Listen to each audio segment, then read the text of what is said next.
are in beautiful South Carolina at my former battalion commander's homestead, and I appreciate you having us out. Thank you.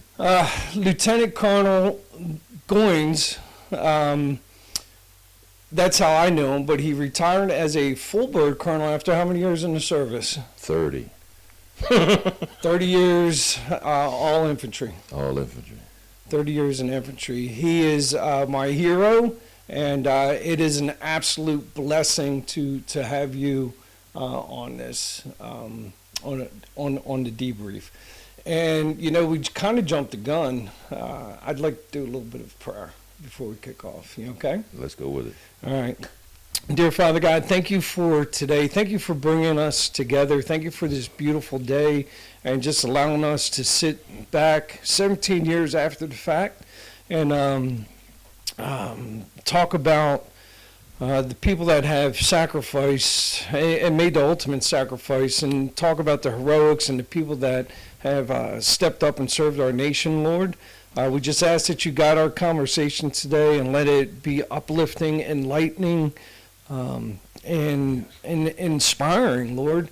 And we also lift up our families and all the people that are watching, Lord. In your precious name we pray. Amen. Amen. Awesome. I think that's definitely a good way to start off. A little bit of prayer, can't go wrong with that. As they say in the Pentagon, concur without comment.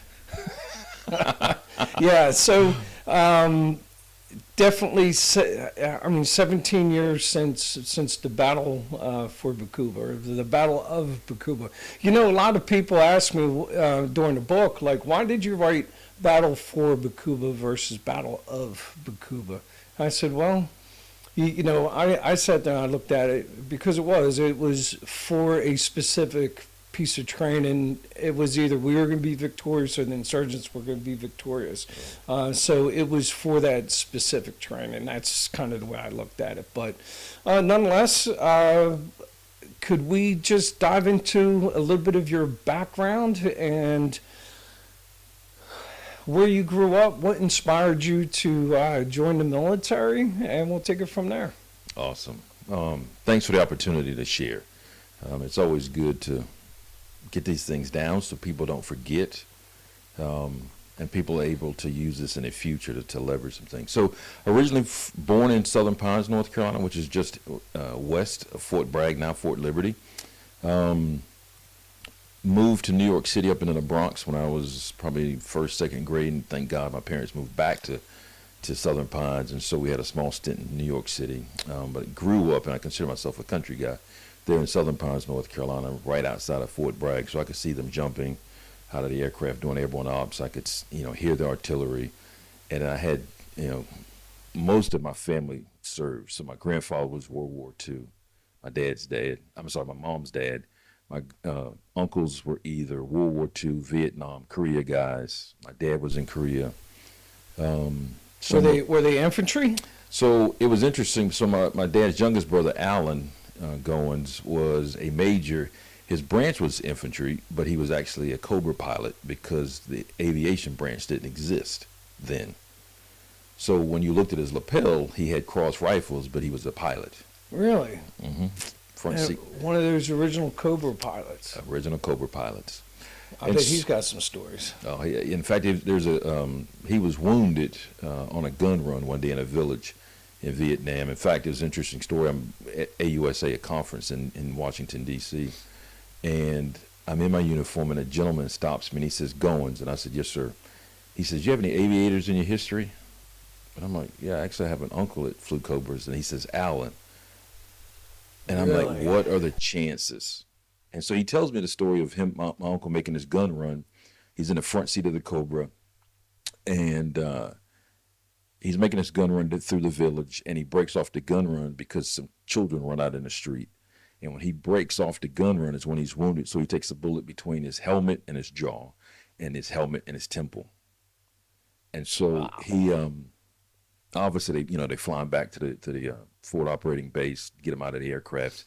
But he had seizures after that and never flew again. Really? Mm-hmm. In fact, I remember him, obviously in the early 70s, when he came home, he had broken his jaw. and it was wired shut. So you always talk like, and I was thinking, as a kid, you don't know. Right. You just know he's speaking differently.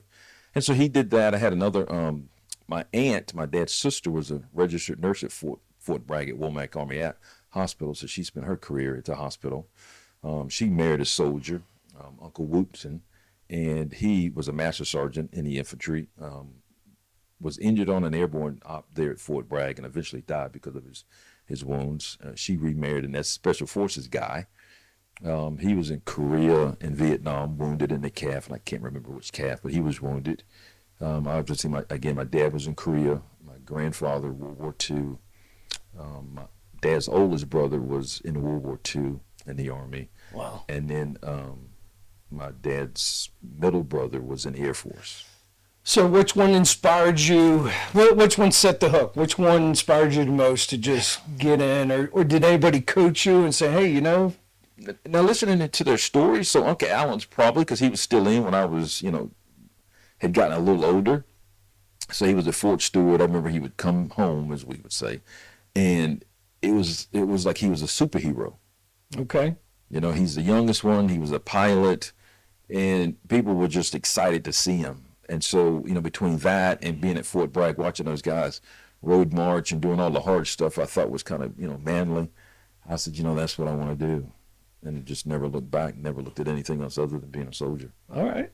So how were your grades in school? Did you play some athletics? Let's talk about football. Oh, my God. My grades were horrible. I mean, they were horrible. I didn't apply myself. I thought I was the dumbest dude in the room. And I don't know, looking back, if school just didn't interest me. And so, when I was in the 9th grade, my English teacher, I don't recall her name, but she would give us spelling quizzes on Mondays. And she gave us 10 words, and I would go home over the weekend. I wouldn't even remember how to pronounce the words. I just remembered the alphabets in order. So Okay. I'd start at the first word, and it would be A-Z, and I just remembered them in order. So I'd go to class on Monday, and she would read them in order, and I just wrote down what I had memorized. And so I got 100, but I never remembered the words in order to know how to spell them, which was counterproductive. And so, my grades were horrible.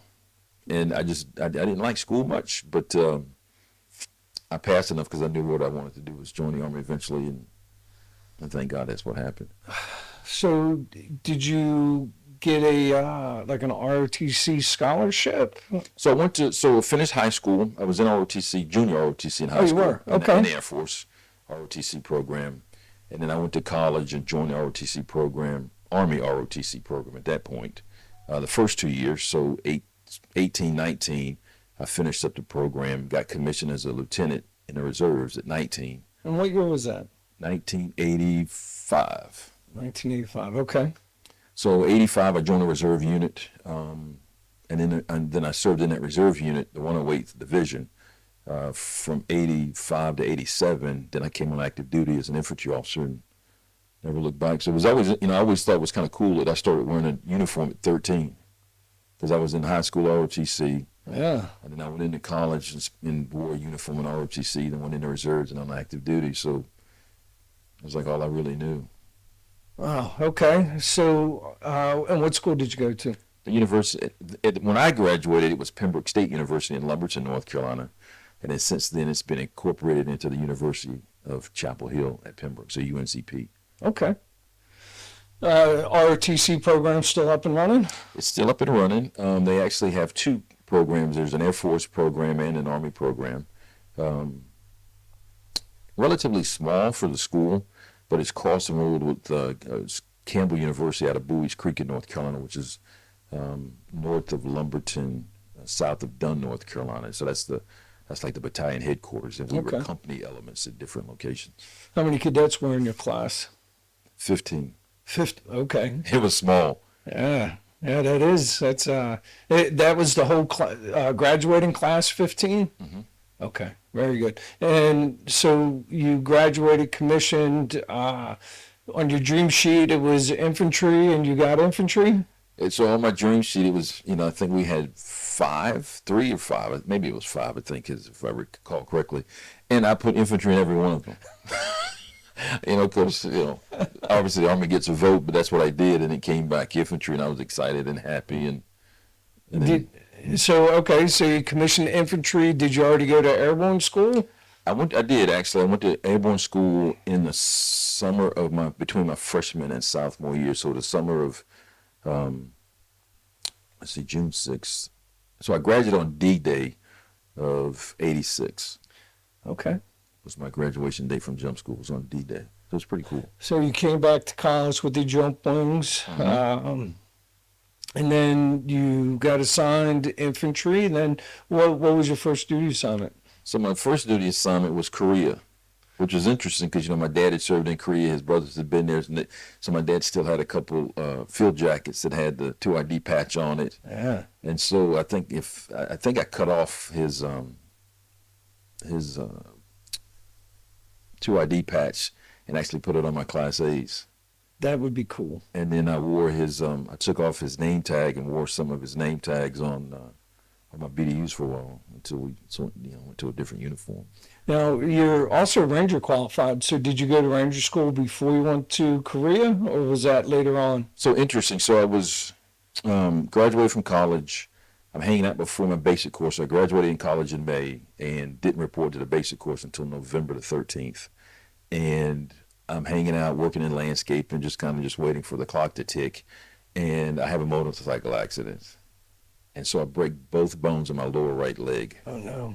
Okay. And so I show up, and now I'm thinking, oh, I'm done. My career's over. Didn't even get started. Long story short, I go to Fort Benning, Georgia.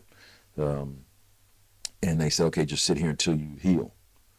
And so I was in the cast about a year because, again, both bones are broken, and it's a full leg cast.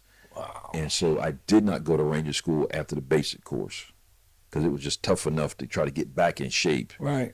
To get through the basic course. I went to my first assignment, and then after that, I went back to Ranger school. I went to Ranger school and finished. Did you jump into a platoon leader slot when you went over there? I did. So I get to Korea. I'm in Alpha Company, 2nd of the 503rd, 1988, November. Okay.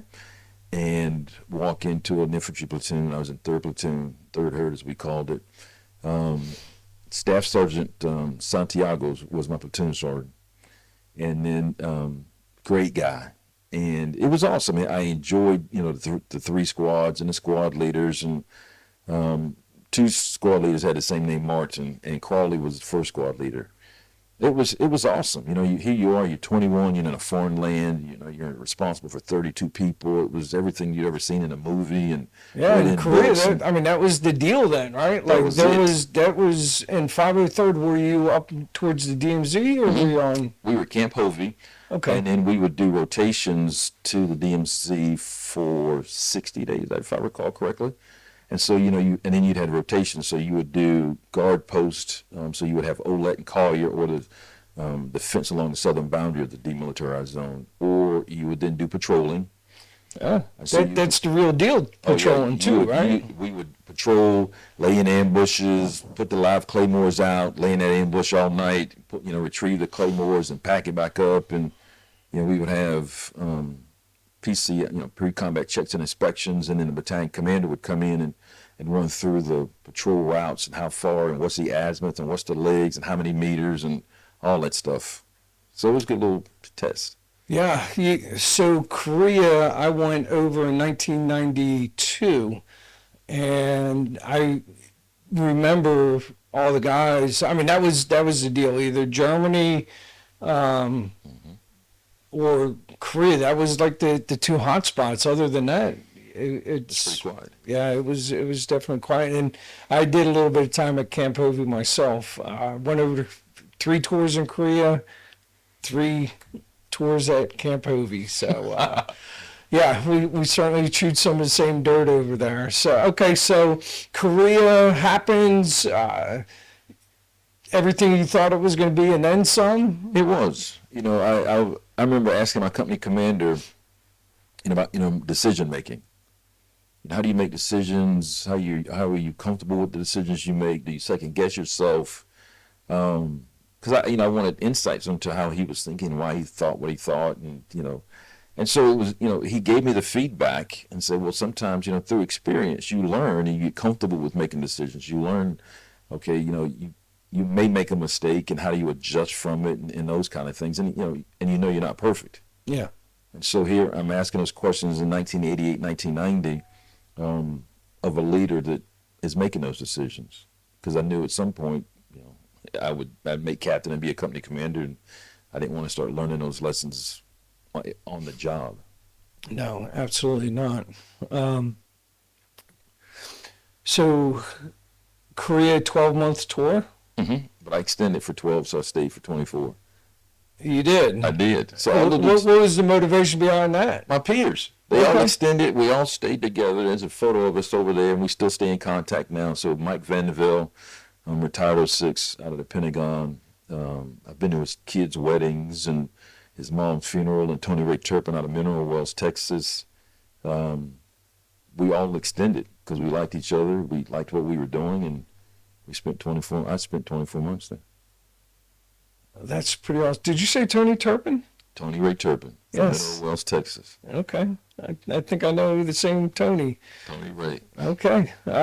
Small world, isn't it? Especially in the infantry. It gets smaller and smaller the more time that you go on. So very cool. And okay, 24 months in Korea. Did you get like an XO position or? I did. So I was a platoon leader, not very long. And then I became the company XO. So I had my initial company commander was there, Rick Bloss. Then he left. Jim Close came in, and I was close as XO for quite some time. And then, and at that point, because you're there for 2 years, you normally are going to get platoon leader time, and then, maybe an XO or specialty platoon or.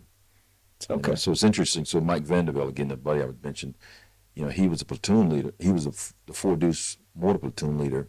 And then after that, he became a support platoon leader. And so we still called him the Spool because that was specialty platoon leader. And that was the little logo that was on the back of his chair.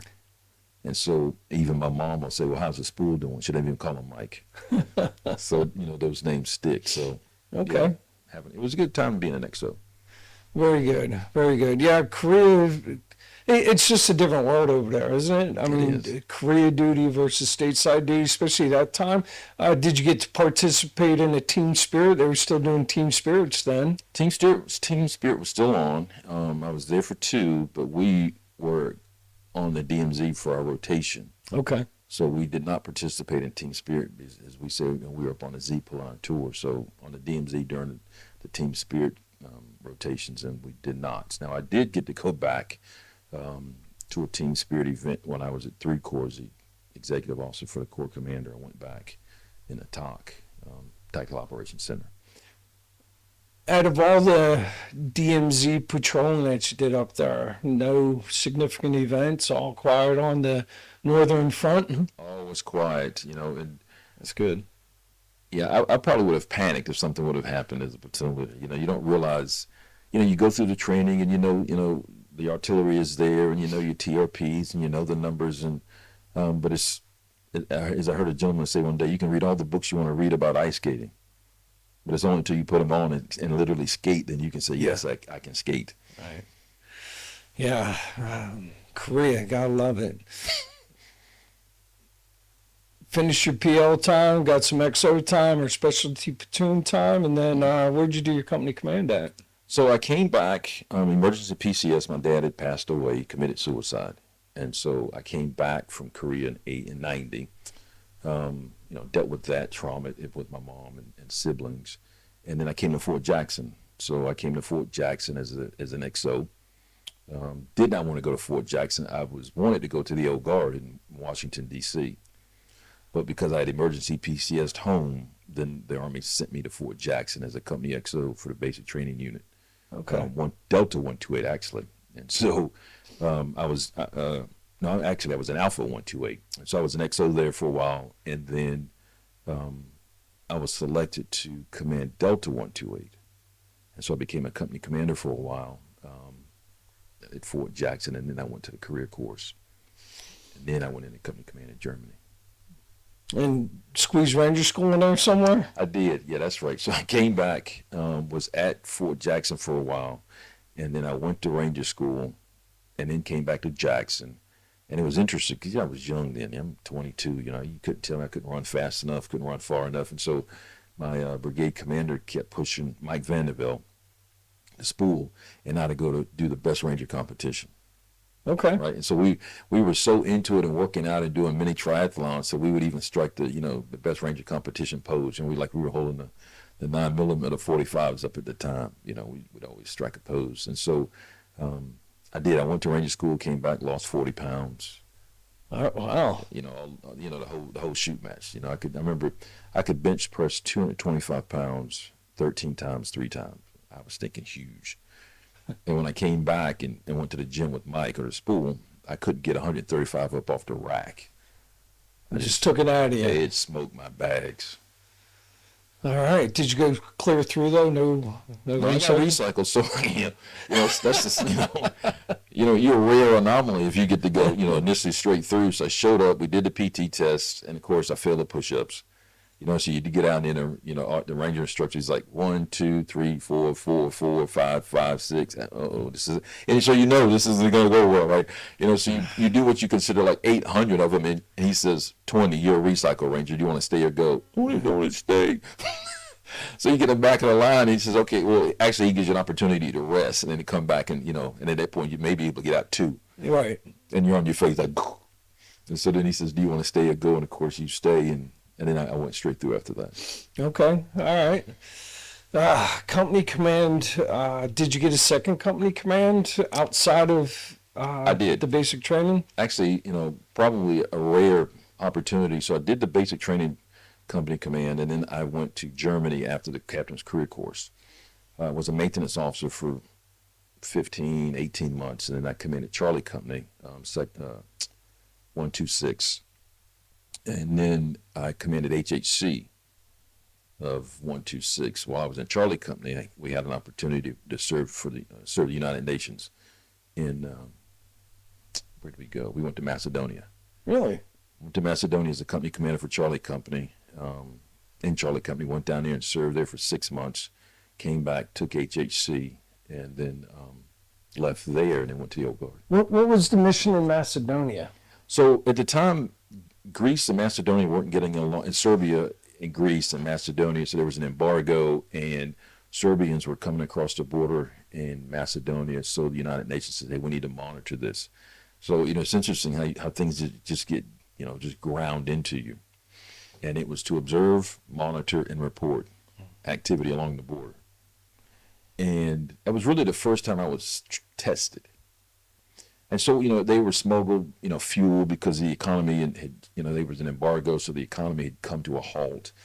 And so, they were smuggling fuel back and forth across the border. So we were keeping track of that. But there was one incident where we had a squad out on patrol. And it's interesting, I'll be completely transparent. So the battalion commander at the time had this decree or this policy that you could not move without a GPS. And that's when GPS's pluggers, I think. PSN 11s, yeah. Yeah, had just come out. And we did not have enough for everybody to move simultaneously. And because he was, as I say, sometimes a little special, it could be a little difficult. The squad sent a patrol back to the battalion headquarters, and they sent the GPS back with the patrol. They also had a dismounted patrol out, and so they decided to send the GPS back with the patrol going back to the battalion headquarters because the battalion commander more than likely would be there, and they didn't want to get caught short without the GPS, and so they executed a foot patrol, and they run into a Serbian patrol. And so I'm out at one of the OPs, and they call in and said, hey, we've got contact with a Serbian patrol, and they want us to put our weapons down. I'm like, oh, and the first thing I remember asking was, send me your grid coordinates. No, I said, send me your GPS grid coordinates. And they sent me a grid. And I plotted, and I'm like, well, that's not far from where I am. So I jumped in a Humvee, took off. And the other piece I did is I asked for one of the NCOs, Staff Sergeant Sabuco. I said, I want him on the company radio because Sabuco was calm. He was articulate and would not panic. Mm-hmm. And so he says, do you want me to send that report to the battalion? I says, no, wait. So I leave one of the OPs. I get near where the patrol was. They could hear my Humvee, but I couldn't see them because they were down in a little ravine. And I kept telling them, I'm giving you a direct order. Do not lay your weapons down. And so I think the Serbians hearing the Humvee realized that there was probably some reinforcements coming, and they broke contact. And so I reiterated, send me your GPS grid. They sent a grid. I then told Sabuco, hey, send that to the battalion and tell the battalion it's a GPS grid, because when I asked the question of the patrol, they sent a grid back. What I learned later is they didn't have a GPS. And so what the grid they sent me was not really where they were located, because, I had a GPS and it wasn't making sense to me. And so long story short, of course, then it goes all the way up to the chairman of the Joint Chiefs that we had this contact. And Yeah, that's kind of a big deal. yeah, and then I'm saying, oh my God. And so at the time I realized that I had to stay calm. I couldn't get spun up. Yeah. I'd seen Sabuco not get spun up on the radio, and it was, okay, I have to speak calmly. I have to make sure that I ask specific questions to get specific answers to relay information to the battalion headquarters that was accurate. So did that patrol wind up crossing over a boundary? Yeah. Okay. Yeah. They went on the north side of the creek. They went across a small footbridge. And because either they weren't paying attention to their map or they didn't have the GPS, I don't recall, but they crossed the footbridge and actually they were in Serbia. And Yeah. Wow.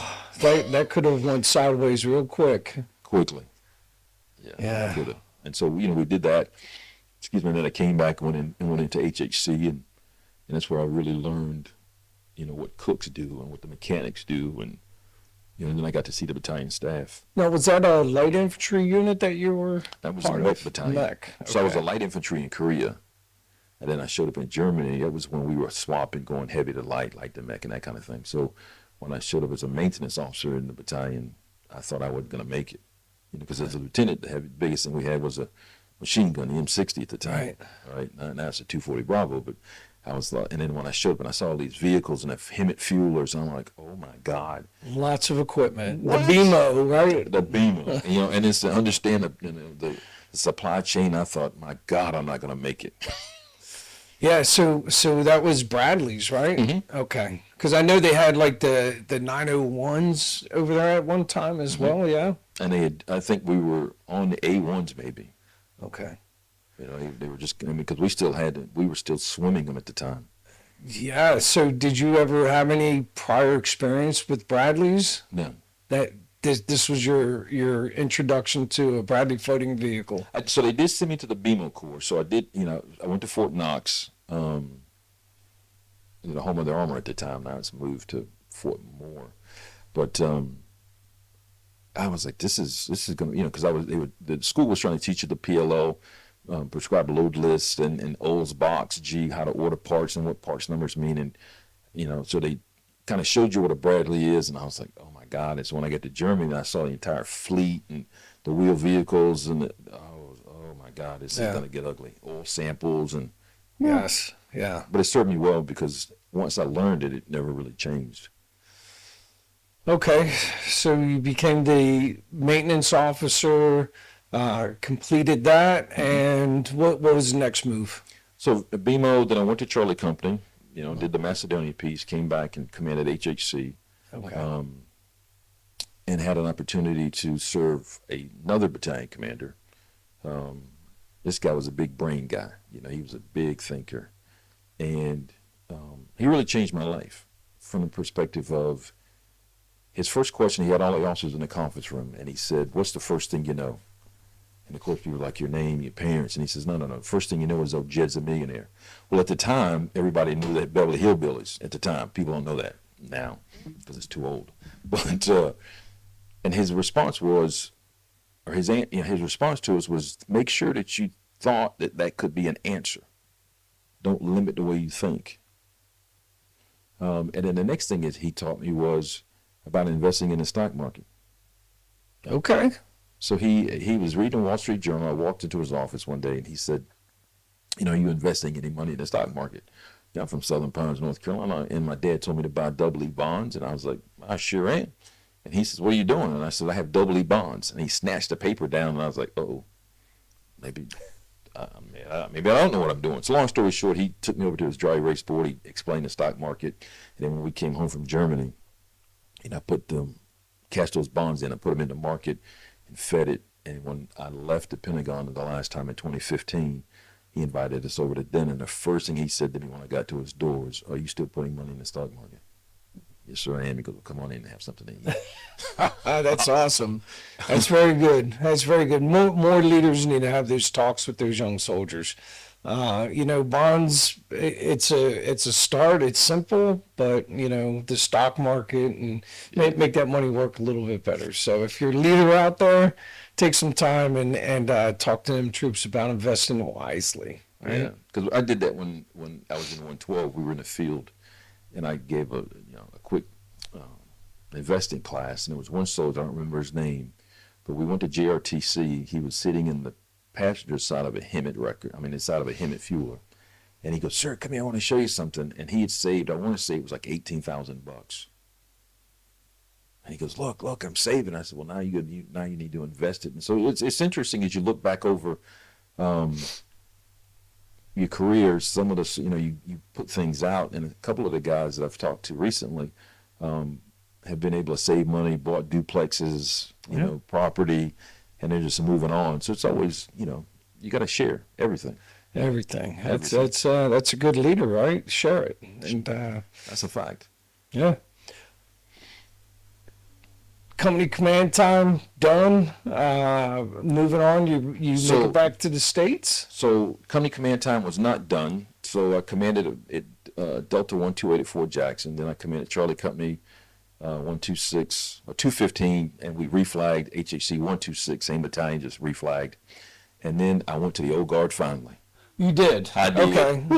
Okay. So I show up at the Old Guard, and I was supposed to go into Charlie Company.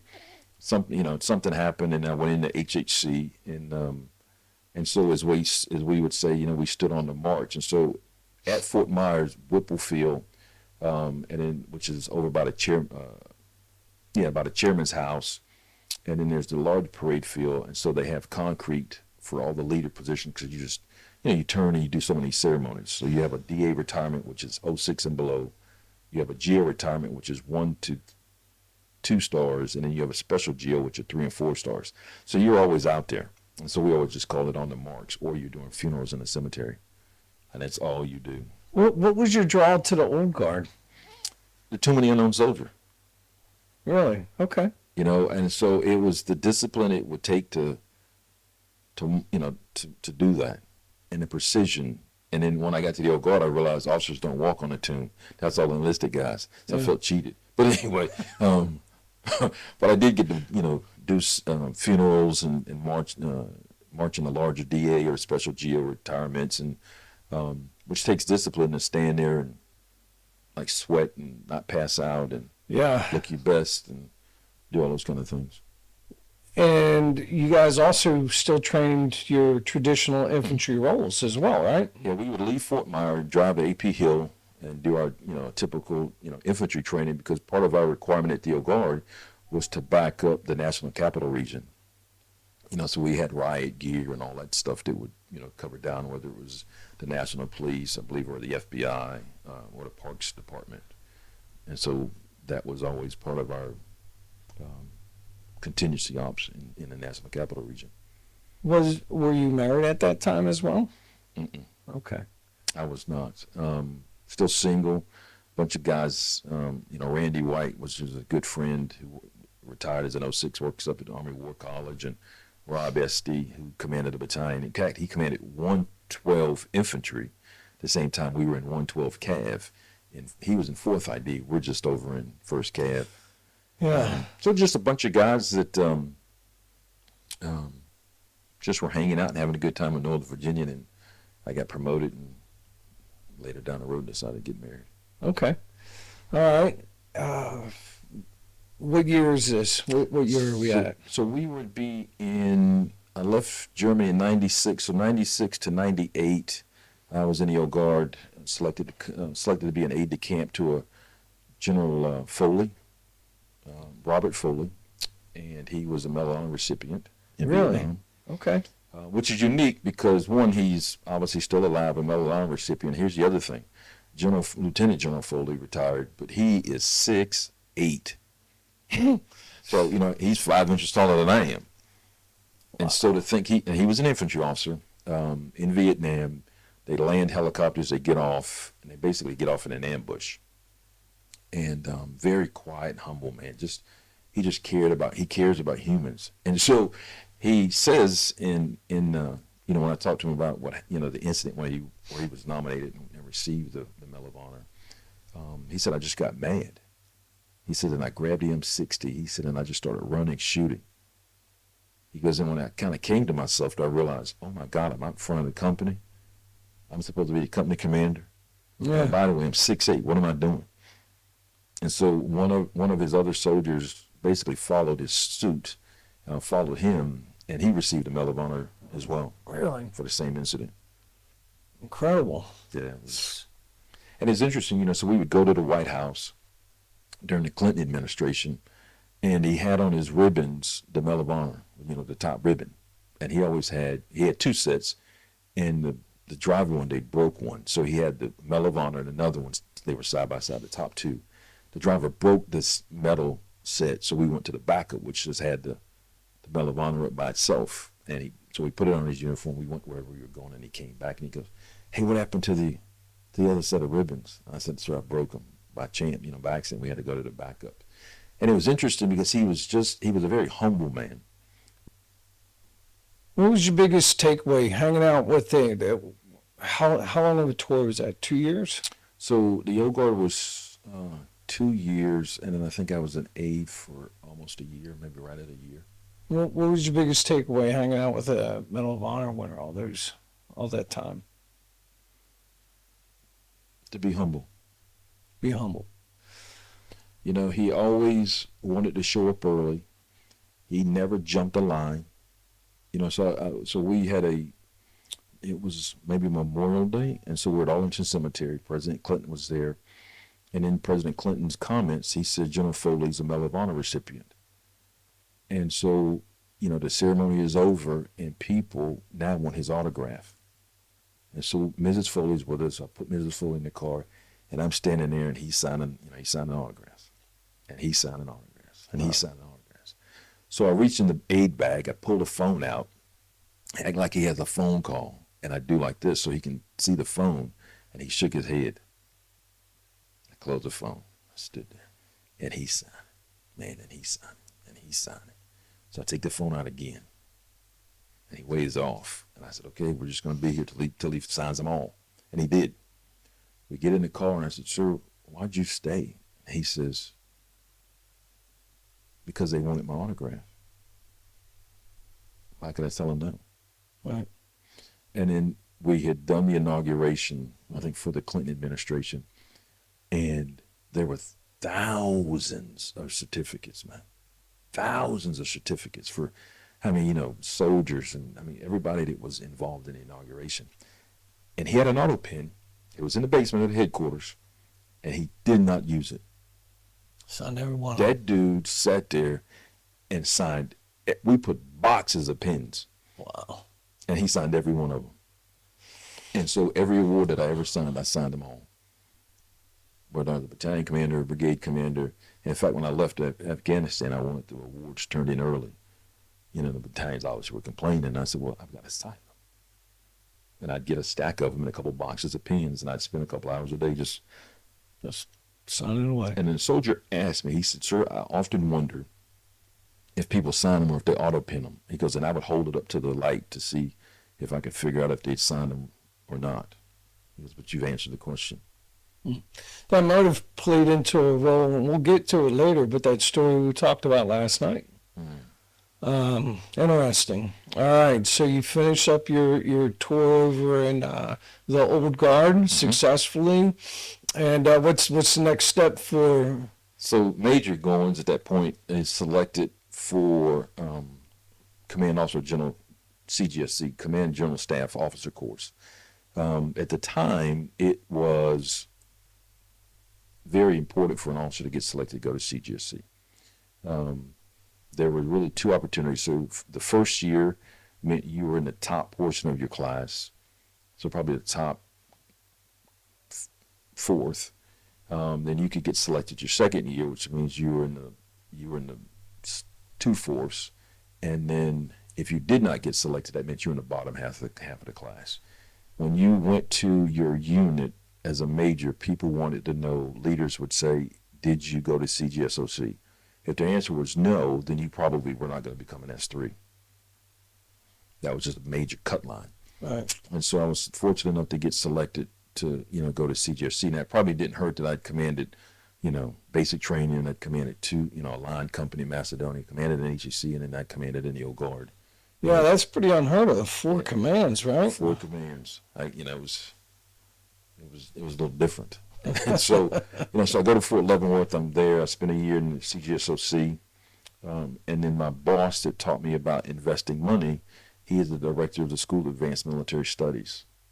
And that's where the Army trains officers to be planners at all levels, whether it's Corps, Division, or in the Army or the Joint Staff. And so he wanted me to apply. And I'm like, did you look at my grades? I'm not that guy, right? And he says, listen, you're smart enough, you'll do fine. And so I applied, was accepted. And so I spent 1 year in CGSOC, and I spent a year in School of Advanced Military Studies, where I earned a master's degree in military arts and science. Okay. Then I went to Fort Stewart, Georgia, and was on the division staff as the planner for the division. And what year was that? That was graduated from Leavenworth in 2000, and so I was the planner for the General Skip Sharp, 2000 to 2001. So we were going to Bosnia and Kosovo. So we had 2 brigades going to Kosovo. Let me get it right. 1 brigade going to Kosovo, one brigade going to Bosnia, and I can't remember what the other brigade was doing. And so I was, in the plans office trying to pull all that together. Jeez, okay. Panama. I missed it. Where were you? Were you in Korea then when Panama popped I off? think I was. Okay. Yeah. So I missed it. Okay. So Panama happens, and then Desert Storm. Missed it. Where were you then? I was at Fort Jackson. We're talking, after my dad had passed, I came to Fort Jackson, Desert Storm, Desert Shield at the time, and so I was trying to volunteer, and they were like, no. Yeah. No. No, you got a job. No. And so I was all bummed out, and, I was like, man, I'm just going to miss these things. And All right. And now you're at Fort Stewart, and fast forward, you're at Fort Stewart 2000, 2001. There it was. The big mission at the time, the big mission was Bosnia and Kosovo, though, right? For you guys, that's what you're spending up to do. That's what we were doing. So I went down, left the division, I went down to one of the battalions and thinking, oh man, I'm getting ready to go to Bosnia. Short buzzer. I was in the battalion that stayed back on the rear D. I was like, you gotta be kidding me, man. There's no way. And so it was way. I stayed back and was on rear D as the battalion pulled the rear, the rear detachment requirements for the brigade headquarters. And I was just bummed out, man. And at the time, Colonel Vincent Brooks was the brigade commander. Okay. I've heard of him. Yeah. So he said, hey, I want you to come to be the Brigade S3. Okay. So I got selected to be the Brigade S3 after being in the battalion. And he was selected to become a general officer.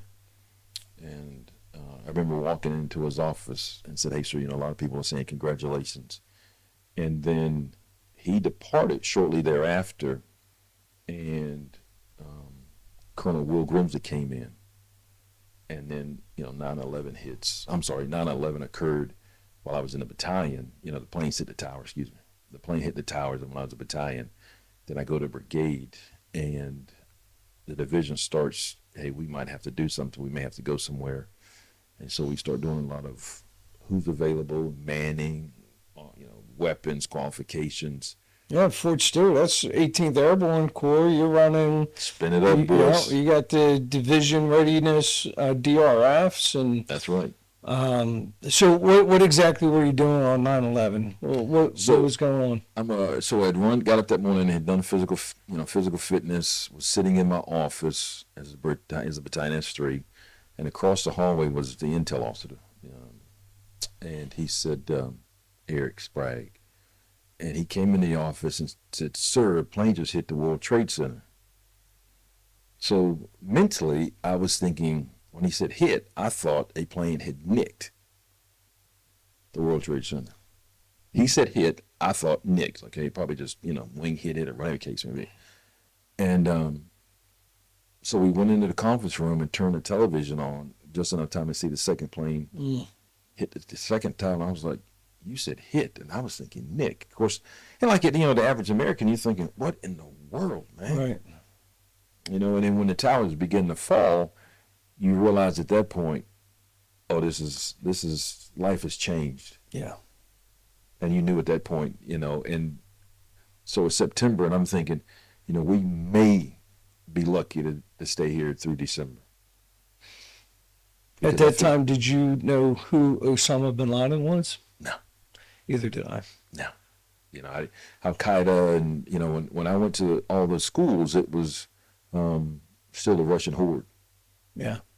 We're going to be fighting Europe. All the simulations was the Russian horde. Sure was.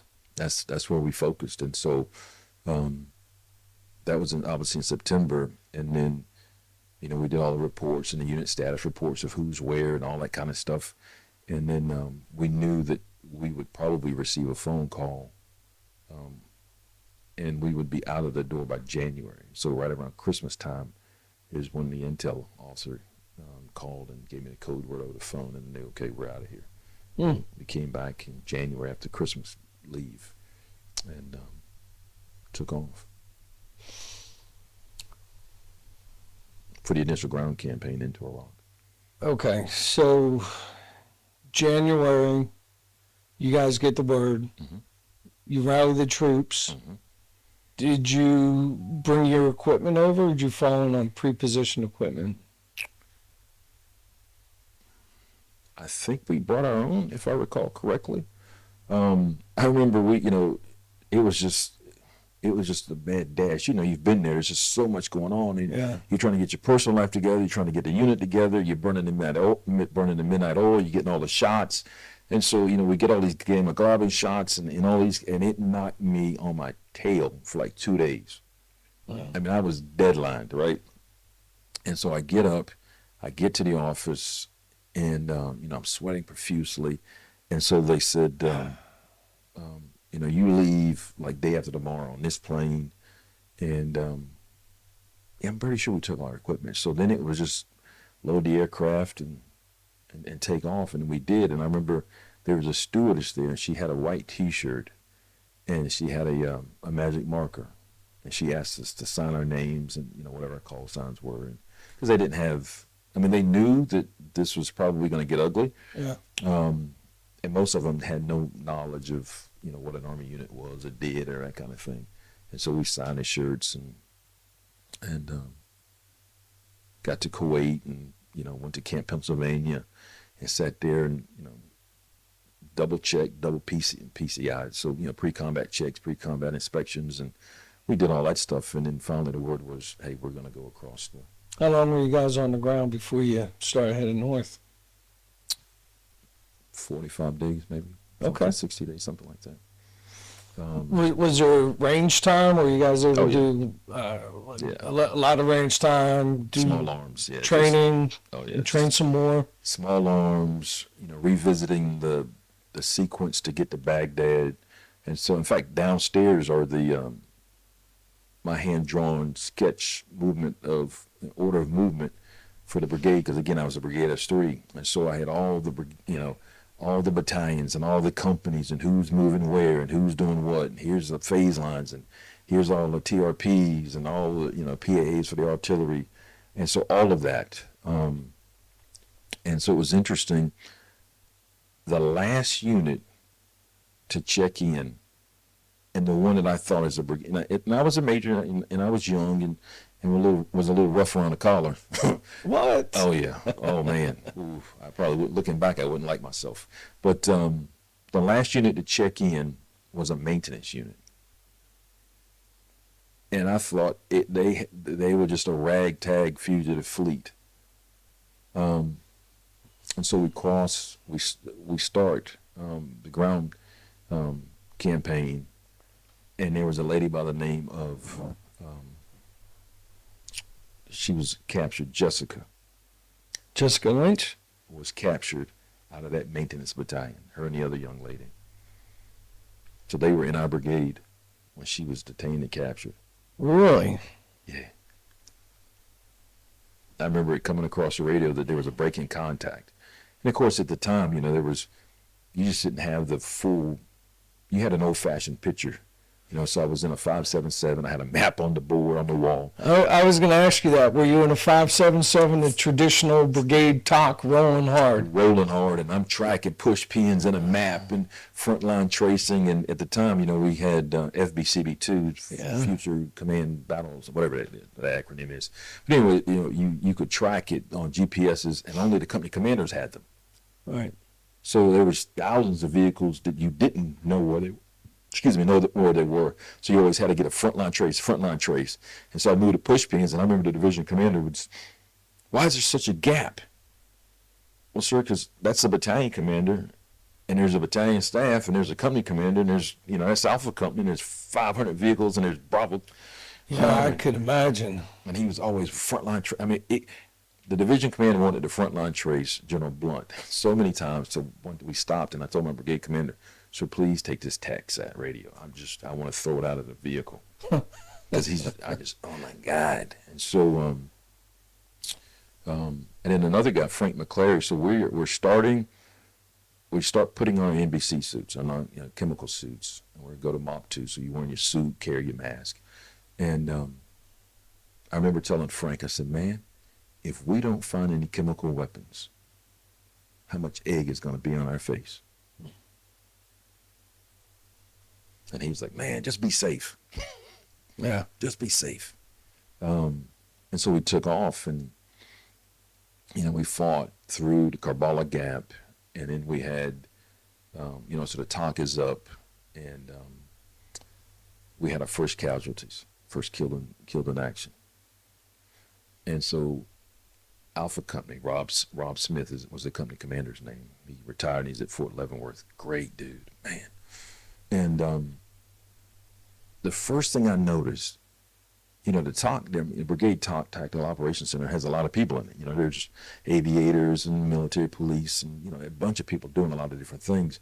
But when that radio call came in, it went silent, man. Yeah.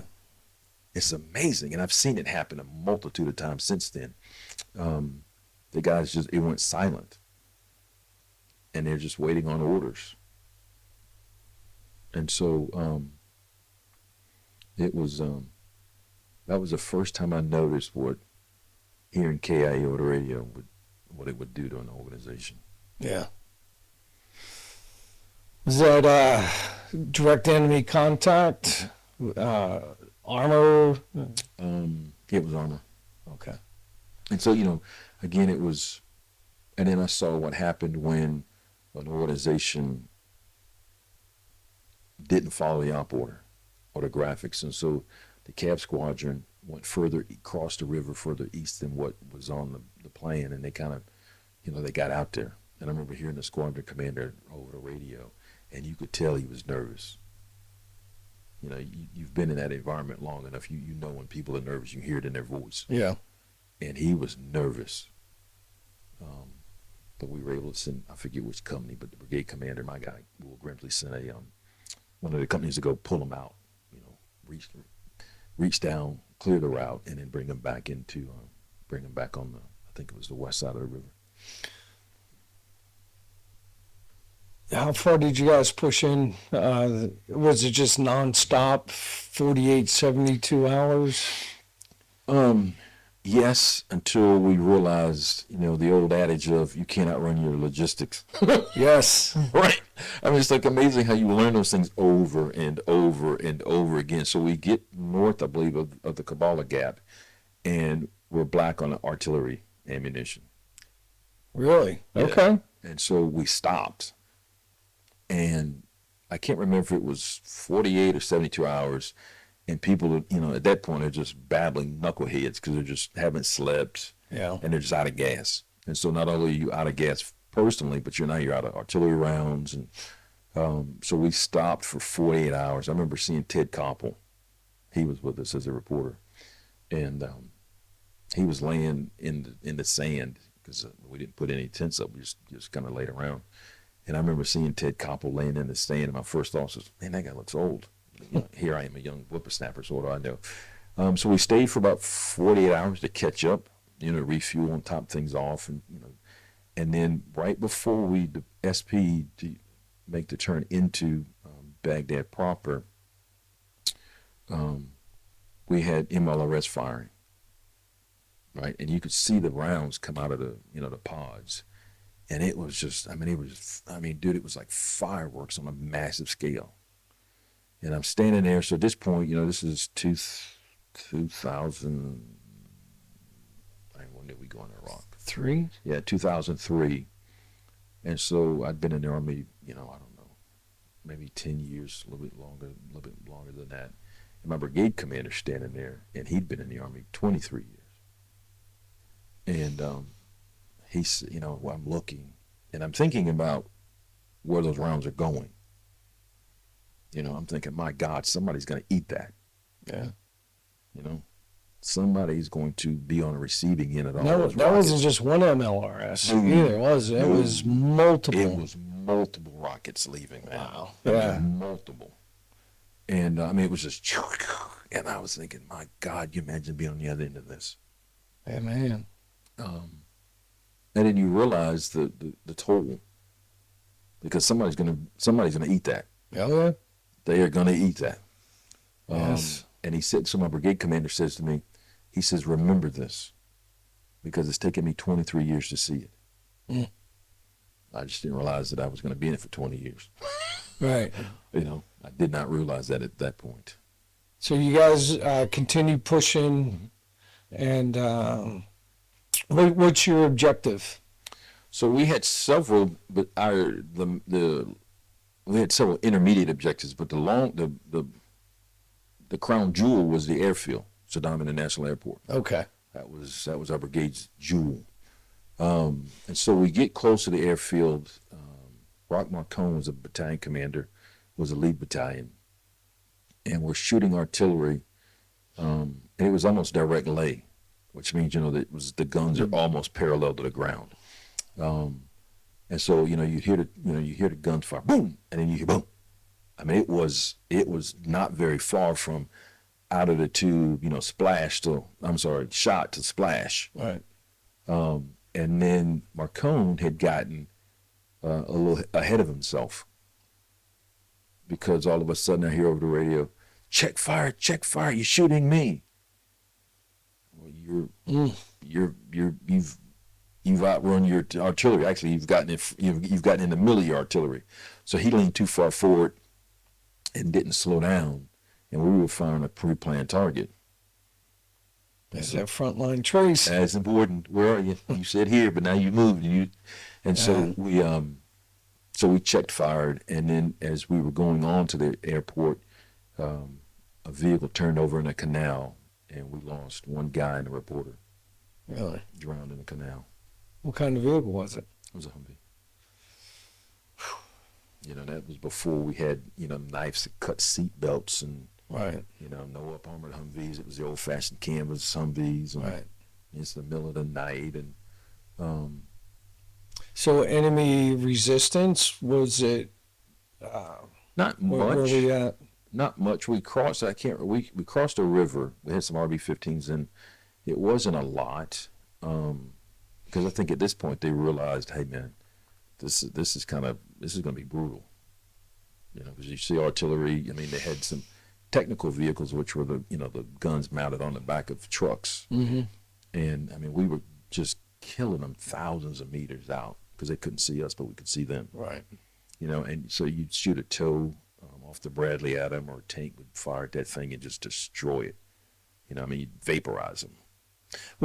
A lot of POWs.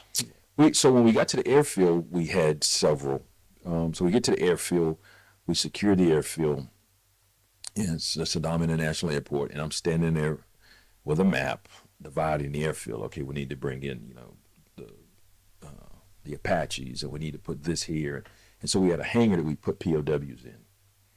And for the first time, I saw evil, like really in people's faces. Mm. And there was just one young kid, I don't know, maybe early 20s, I guess, if I recall correctly. He had been wounded and busted up really badly. And just the look on that guy's face was was evil, man. You know, other guys were hurt, some weren't, and so we had them spaced out in the hangar. But what surprised me was how we treated our enemies. You know, so here you were trying to kill us. We now capture you, and we are feeding you. We're giving you water. Now, obviously, you know, there's the Geneva Convention, you know, laws of land warfare that we follow. But that was the first time I literally, you know, saw it firsthand. Right. You know, because the guy that was busted up and wounded severely, you know, the medics are working on him and caring for him, and I'm thinking, man, that guy was just trying to kill us. Yeah. But here you are rendering aid. Well, you know. And so I saw compassion at war. And so you can have it. And you should have it. mm-hmm. But that was the one thing that kind of struck me walking into the POW hangar. And the other piece was I could not believe, for the first time it dawned on me that here I am, a country dude from Southern Pines, North Carolina, on this airfield, and I knew it was historical. Yeah. And I've got a magic marker, and I'm laying out, you know, the terrain for the airport. You know, gun target line for artillery, aviation to go here. We put this here, we put that there, and you know, get the Air Force in here to get the air traffic control tower up and running, so you can, you know. But that's when I realized that it was a historical event. How long did it take for you guys to learn the Air Force? It was probably was 3 or 4 days maybe. And the reason it took us so long is because they had put planters on the runway. They didn't put any craters that I remember on the runway. They just put those massive planters, and so we would have to drag them out, and you know, they left vehicles that the engineers had to hot wire to get off the get off the runway. So it was, of course, you know how the Air Force cats are, man. They, you know, if it sneezes, they like, oh, maybe I can't come in there. So, but you know, everybody has a fair. I don't mean to be busting Air Force chops, because everybody has they bring something to the table, and we can talk about them later. And so it took us a couple of days to get to, you know, the runway cleared and get things ready to go, and you know, to allow the air traffic control tower to come back online to bring in the Air Force. And that was the start of Baghdad International Airport. We changed it within a couple of days to Baghdad International Airport. Yeah, because it used to be like Saddam Hussein International Airport. Yeah. Yep. And so we, go ahead, I'm sorry. No, that's, wow. So we had, and that was when somebody in the organization, I don't remember who, but obviously it had to be mechanics, because they were operating the M88, and they tore down the they tore down the Saddam statue. Right? That was out of your unit? That was out of our well? unit. Really? Okay. So, a very iconic picture. Yes. And I remember General Austin, who's now the Secretary of Defense. He was a 1-star at the time, and he was our Assistant Division Commander for Maneuver. And he was in the Division TAC. And when that came on the screen, he was like, that is not a good look. That's what he said. I thought it was. I did too. He didn't think so.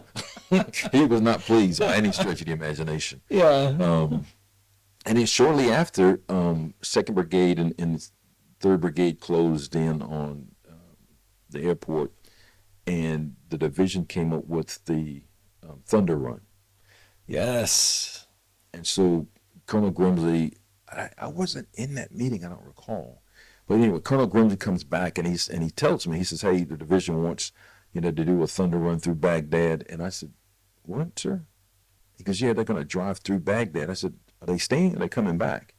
He goes, no, they're just going to drive through. And I said, please tell me we're not signing up for that. Why are we going to drive through and not secure something? And so 2nd Brigade received the mission, and they executed it. And so they left. And I remember, you know, obviously the chatter on the radio, but they came back to that airfield, man. And I think they lost a guy, if I recall correctly. And I remember seeing all the brass, the links all over their vehicles, and you could see in their faces that they had seen a fight. Yeah. And I thought then, Lord, thank you that was not us. And then a couple of days later, because that was Lieutenant Colonel, at the time he was Lieutenant Colonel Stephen Twitty. He became a 3-star. Kevin Dunlop was my peer in 2nd Brigade. He was the Brigade S3. And then we called him Teflon Don. He was an armor officer that became the TRIDOC commander. I can't recall it. I'll think of his name here in a second. But I was glad we didn't get that mission. I just didn't think tactically it was sound to go ride through a city of a couple million people and you don't know who likes you and who doesn't. Yeah. And so then we pushed off and seized the Minister of Interior's building as a brigade.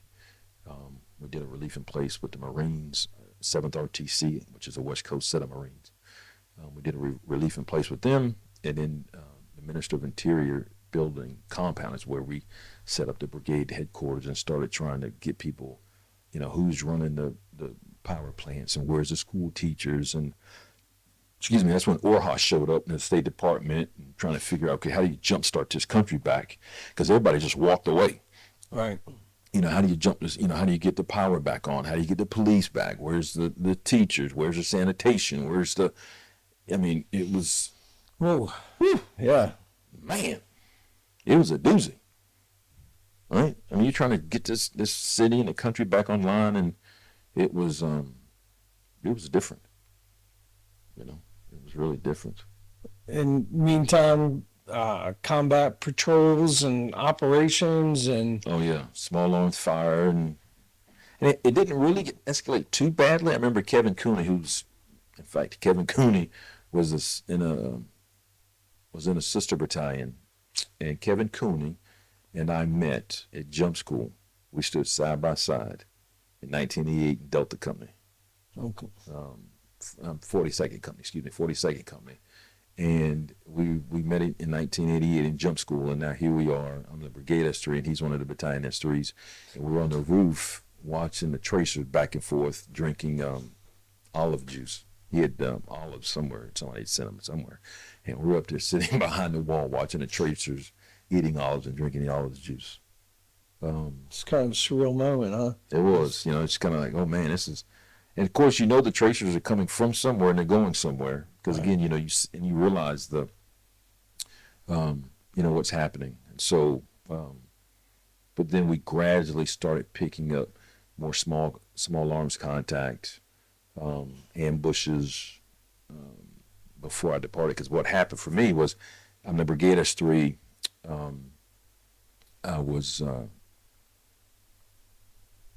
I had an assignment to go to the Joint Staff. And then my brigade commander says, you're leaving because we're going to make you competitive for 05. Okay. So I left Iraq with the with the brigade still in Iraq. And I came back as an individual augmentee back to Baghdad International Airport. Laid there for, it seemed like 3 days. Got on a plane, flew to Kuwait, and I get to Kuwait, and I'm waiting on a flight out. I never was flights here, flights canceled, flights here, flights canceled, flights here. So I get back there, I threw all my uniforms in the trash because they were just god-awful nasty. Right. I went to the PX and bought civilian clothes. Huh. And that's what I wore around. And I flew back to Atlanta. And that's how I came home. All right, so you come back. What was the next move? So I came back, went to the Joint Staff, was there for 2 years, came out on the Lieutenant Colonel's list, which was, hard to believe. I had an opportunity. Why was that hard to believe? One, I was getting older. And then two, that my uncle was the Cobra pilot, was major. He was a major. And so, and because he had gotten wounded and eventually retired and didn't fly anymore, he was a major. And so I was ecstatic that I became Major Goins like he was. Okay. And then when I got promoted to Lieutenant Colonel, it was like, wow, man, actually outrank Uncle Allen. Holy moly. And so it was just because you spend so many decades saying he's a major, and now you are a major and you've passed that. Yeah. And you're like, my God, man, I'm 05, really. And then right at the heels of that was the selection for battalion command, and that list came out, and I was selected to command the battalion. Initially, how small is the world? So I was initially supposed to go command battalion in Germany, 126. Back to the mothership. Back to the mothership. Wow. For whatever reason, I was diverted from there. Then I was supposed to go someplace else. I don't recall that one. And then I ended up going to 112. Now, 126 was the only battalion in Iraq through that entire campaign that had more casualties than we did. Really? Mm-hmm. I think their KIAs were 32, if I remember correctly, and ours were 28.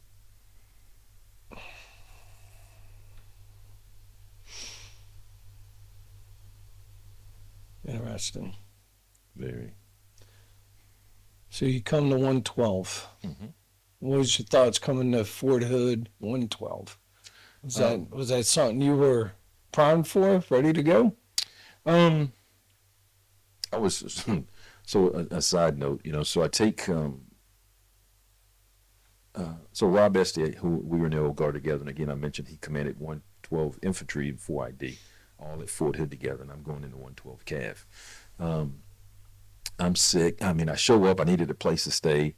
I'd never been to Fort Hood before, and he says, "Hey man, Emily and I are going on a trip. Here's the keys." I go to their house. I spend a couple of days there, and I get sick. He's like, "Oh, we had the flu or something," so I get, I catch it, and so we go to the rehearsal. Jim Rainey's there, who's my predecessor now at 4-star, and we made a pact that, if we pass out, if one pass out, everybody can pass out. Well, of course, I'm the guy that gets sick, get diarrhea. I call my mother. I've got to stop this diarrhea because I got to stand in a ceremony tomorrow. It's stinking hot out here. And she goes, eat cheese and crackers in there. So I was doing that, didn't work, and I passed out in the chain of command. In the change of command. It was so embarrassing. Right. So I meet all the company commanders. I'm in the hospital in this thing, and they're doing MRIs or something. And there was we were in this hallway, and this one private sits there, and he, of all the chairs, man, he comes sits next to me. How long you been in Fort Hood? What do you do? And dude, 10 rows, 10 chairs that way, sit down, eat a lollipop, don't talk to me, not today. And so, so I meet all the company commanders in the hospital. I go back to Rob Esty's house that night. I'm all embarrassed. I'm thinking, my God, I've waited 18 years to command a battalion, and I pass out and change of command. I've lost all the cool points. Nobody respects me. It's just, I'm just like, only up from here. That's awesome. That's what I was thinking. Oh, jeez. So my phone rings. I answer it, and it's General Corelli, the division commander. All right. No. Sir. How you doing? Well, let's see, sir. I waited 18 years to command a battalion, pass out and change of command, and the division commander's calling me on the first day of command. Yeah. I'm great. How are you? And so that just became the running joke of, in fact, still, when some of the guys see me, they'll still say, "So you want some water? You need to sit down." So it's still a running joke, So what year was that? That was 2005. 05. Is that, get it right? 2000. Yeah, I think it was 5. Okay. 05. Yeah, it would have been, because September 06 is when I left for the brigade to head over to Kuwait. So, okay. Wow. And then, so Dale Harris was your sergeant major. He was there? He was there. He was there. Karcher was there as the battalion XO. Michael, what's Mike's last name? Hernandez was the battalion S3. Alex Rivera was an HHC. Pete was there. Sheldon Morris was there. It was just a good group of people. Yeah. Glenn was the HHC commander at the time. Okay. Just a good, solid group of people. And, and then we just started, because initially we were going to, I think, to go to Kuwait for the deployment and kind of be the theater reserve. Mm-hmm. So we start doing all the things that, you go to the ranges and you're doing USR and checking out the squads and, and doing all those kind of things. Yeah, something that I didn't really know until I talked to Sergeant Major Felt was yes, yes. When I talked to Sergeant Major Felt, he said that they were, and I went back and I started looking at some newspapers, and they were actually talking about the possibility of drawing troops down in theater. Mm-hmm. So that would, to me that explains why the talk was the theater reserve and Grey Wolf going in and Third Brigade, First Cav going in and just hanging out in Kuwait and not committing that force. Right. So kind of makes hard to train up though, right? Well, I mean, it doesn't make it hard, but I think when you have that hard line in the sand, like, hey, you guys are going into this area of operation, it gives you something to laser focus on versus kind of this broad brush saying, well, you guys are going to go in and you may or may not go into Iraq. And the other thing, I think the uncertainty hurts the unit from this perspective as well, is that you don't know who to focus on. Right. So whether I'm going to go to L.A., okay, so I know the mayor in L.A., I know the governor in L.A., and they says, no, you're going to go to Georgia. What? Wait a minute, man. That's it. Hold on. Okay, now you have to flush everything you learned about, L.A.'s mayor, the culture of L.A. Now you've got to turn around and say, okay, we're going to go to the South. Yeah. Okay, let's see. And so now you're behind the eight ball, as you would think, because you're trying to learn, a new set of leadership. It's just different. So that's why sometimes, knowing where you're going, I think helps the organization get settled a lot faster than, and you can talk to the unit that's there if you're replacing them. So all those things, help settle you because you now know, okay, I know who's there. I know the lay of the land versus not knowing, and it's, kind of learning on the fly. Or if the unit's being, instead of the complete brigade being utilized, you make the, slice up the battalions. Yeah. We had the asymmetric warfare group too. Mm-hmm. And I think one of their aces in the hole for the training units was they could, once we knew where we were going, which we didn't, they could go over into that specific area, get all the TTPs, all the SIGACs and different reports and bring them back. And like you said, and then you have that connection with the unit that's over there, kind of demystifies the whole, it does. Deployment, right? It's like, okay, I know where I'm going. I know the people that were over there. I know what they're dealing with. We didn't have that. No, it gets not at all. And it's it's challenging because again you don't know where you're going, and TTPs that works in one location may not work in the other. It's is it a Sunni versus a Shia? What's their beliefs? It makes it challenging. And the other thing I learned when I went back to the Pentagon after brigade command was this. You have a force structure cap, so you can only have so many brigades or so many forces, in Iraq or in Afghanistan. But the unit in Kuwait didn't count because it's in Kuwait. Oh, okay. So the brigade headquarters could be in Kuwait, but you could take the battalions out. Oh, we only have 10 brigades. Well, there's the 11th Brigade, and there's only the headquarters because I've taken the battalions out and employed them. Mm-hmm. And so once I got back to the Pentagon or the building, as they say, then I was like, okay, I get it now. I understand. Yeah, that whole boots on the ground thing. No workaround. Man. What's the first big training event you do as a battalion commander? It is one of the National Training Center. So first we went to the National Training Center, or you go to JRTC. Because what happened, and I did not know this until I became a brigade commander, is the brigade commander really sets the stage for the rotation. And again, I did not know this until I became a brigade commander. The observer controller team and the chief of operations group will come in, and all the observer controllers come in, and they'll ask you, what are your training objectives?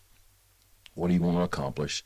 And then they will ask you, what concerns do you have? Whether it's personnel, whether it's a unit, whether it's a climate someplace. They ask you those questions, and then you can share that with them. And that is between you and the observer and controllers. And then they will come back to you after rotation and say, hey, this is what we have observed.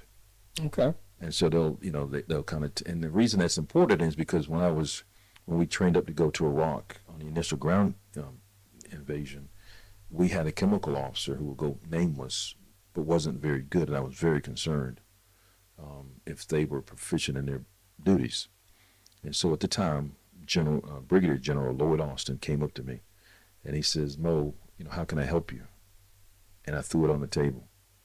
I just said, we need a new chemical officer, because I don't know if the one that we have knows what they're doing. We get back to Fort Stewart, and there was a new chemical officer there. And so, for future commanders, I would offer to you, it's about what the unit needs and not personalities. All right. You can't afford to allow somebody's feelings to get in the way of making a decision that's going to better the unit or protect the unit. Yeah. And so you need to make those hard calls. That's why they pay you to make those decisions. Yeah, I think that's definitely a blessing in disguise when you're a country at war. Is there's very little tolerance for less than the standard. Yes. And to make those calls and get the right people in there, it isn't a question, because if it's just one of those, again, the tolerance for coaching, teaching, and mentoring is it's still there, but it's you still have to have the potential to take things to the next level. And if you don't, get the person out of there and get somebody else in. Because again, at that point, what you're jeopardizing is the existence of the nation. Yeah. And the existence of the unit. Yes. As we'll probably get into it later, at the end of the day, you're responsible. Period, all stop. Yeah. And so, and the enemy gets a vote, and when things go bad, they go bad. And the last thing you want to do is have nightmares of, I should have let that person go, replace them, and I didn't because I was concerned about their feelings, and it cost us. That's 100% right. That'd be a hard pill to swallow. 100% right. The cutting corners, not making the right call when it comes to reservations about somebody's leadership capability, not personality. No. Leadership capability when it comes down to, performing Yes. the necessities of that job description, right? Right. And if you don't, those are the things that haunt you. If If you're not careful. Because there's a difference between, someone being a nice person and someone having the capacity, the capability to execute their duties. Yeah. There's a difference. 100%. So did you wind up going to JRTC and NTC? So the National Training Center out in California or Louisiana, Fort Polk? We went to the National Training Center when I was a battalion commander. And that is where, no, I'm sorry. I went to the National Training Center on the initial invasion in, and that was the first time the National Training Center really had changed its rotation to handle conflicts other than wars, they would call it, and not necessarily a big, mechanized battle. Okay. When I was in 112, we went to JRTC. Right. And JRTC has that, their program is more designed for a light unit in a high intensity conflict, but yet also dealing with insurgents and that kind of thing. So they're much more suited for that at JRTC than they really were at the National Training Center. And that's where we went, was to JRTC. Yeah, and I did go to JRTC as the brigade master gunner for 3rd Brigade. I just didn't know if 112 had an opportunity to go out to NTC prior to that, but they didn't. So the Joint Readiness Training Center was their pre-deployment training. Mm-hmm. Completely mechanized force. at Fort Polk, Louisiana. Did that go okay? It did. It confirmed for me, because I had watched my brigade commander when we got ready to go on the initial input push in. It reinforced how important it is for the commander to relay the problem set guidance to the staff, because if the staff doesn't understand what problem they're trying to solve and the commander and the staff aren't on the same sheet of music, then your course of action will be off. Yeah. So it burns time, and if you're burning time, that means the subordinates doesn't receive the order. And so making sure that the commander truly is part of the decision-making cycle, so that military decision-making process, the commander has to be involved in it, and not just come in and whether it's a course of action development, but you need to sit down and do planning guidance, walk through it, give guidance for every discipline, whether it's the engineer or the artillery. This is what I see, and this is how I see employing you. Right. Because you want to minimize mistakes and wasting time and redos and all that kind of stuff. So with not having a specific area of operation to focus on, was it just a generalized coin operation? The company's tactics, and I think that's where you get a different level of command. The companies are executing troop leading procedures, they're executing tasks. At the battalion level, and the commander, it is responsible for taking the enemy, seeing what is the enemy doing, coming up with battle plans, coming up with operations after next, and being able to turn that fast enough and being proficient in your skill set to say, this is the enemy I'm now facing, turn a product that's probably 90% complete, and then getting it to your subordinates. So the companies necessarily don't see that. But it's important for the commanders and the staff to be able to do that, because at that point, whether it's Baqubah, Solder City, Baghdad, downtown, that is what's going to really make a difference. Yeah. How is your staff right now? Were you 100% man when you got to JRTC, or were you still plugging gaps? And we still plug some gaps. We left at that point. The standard was 90% manned. Okay. And it may not be 100% manned. I mean, obviously it wasn't 100% because the Army just couldn't get there and sustain the force. You just couldn't get there. And so it was, who do we have? Who can come in? If they're not ready now, can they come 60, 90 days? And then where were we? And we were in pretty good shape when we left. Okay. And we can get into it. That wasn't the case later, but yeah, we were in pretty good shape manning-wise, and very comfortable with the folks that we had in certain positions. And I felt comfortable that we were good, and we were ready to go. Left out of JRTC feeling good, and everything's starting to develop. You already know, obviously we know we're getting ready to deploy, be the theater ready reserve in Kuwait.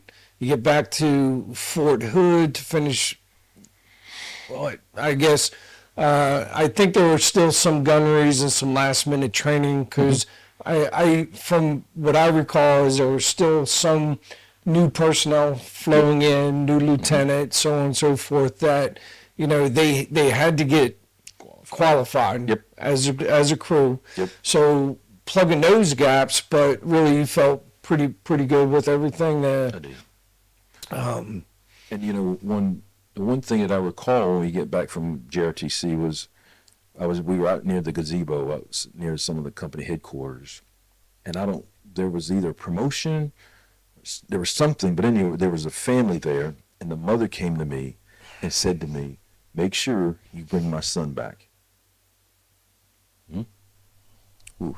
Now, thank God I don't remember who that was, right? Because of the casualties that we took, but that's what she said to me. Make sure you bring my son back. And I said, I'll do my best. And it's tall order, especially if you had, tall order. Tall order. And you know, the larger the organization is I don't know who coined the phrase, but the law of large numbers aren't with you. Because the larger the organization, the likelihood is you won't. Yeah. So the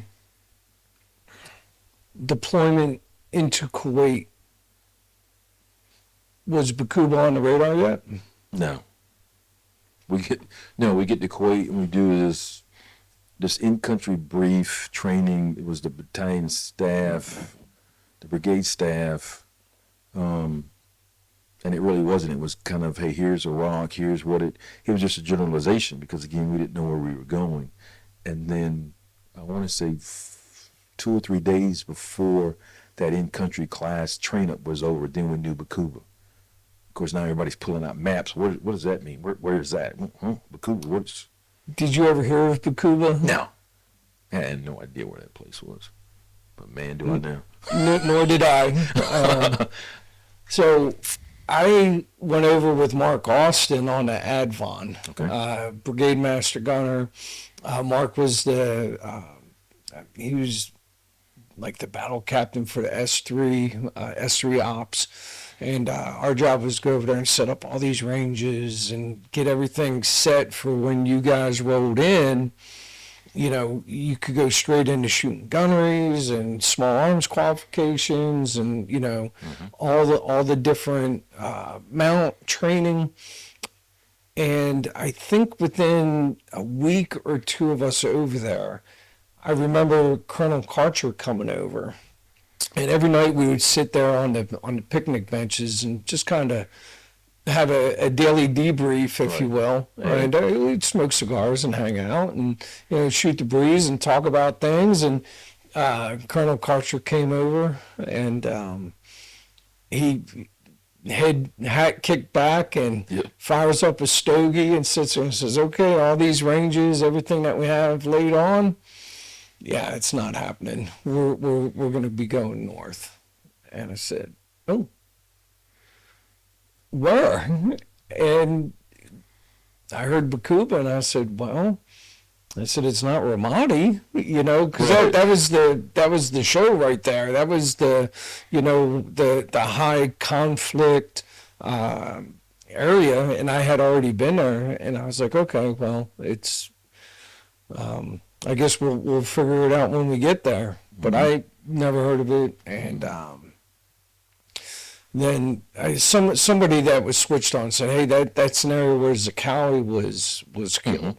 Zakawi was killed in and around that area." So, but yeah, I've never heard of Diyala Providence or Baqubah.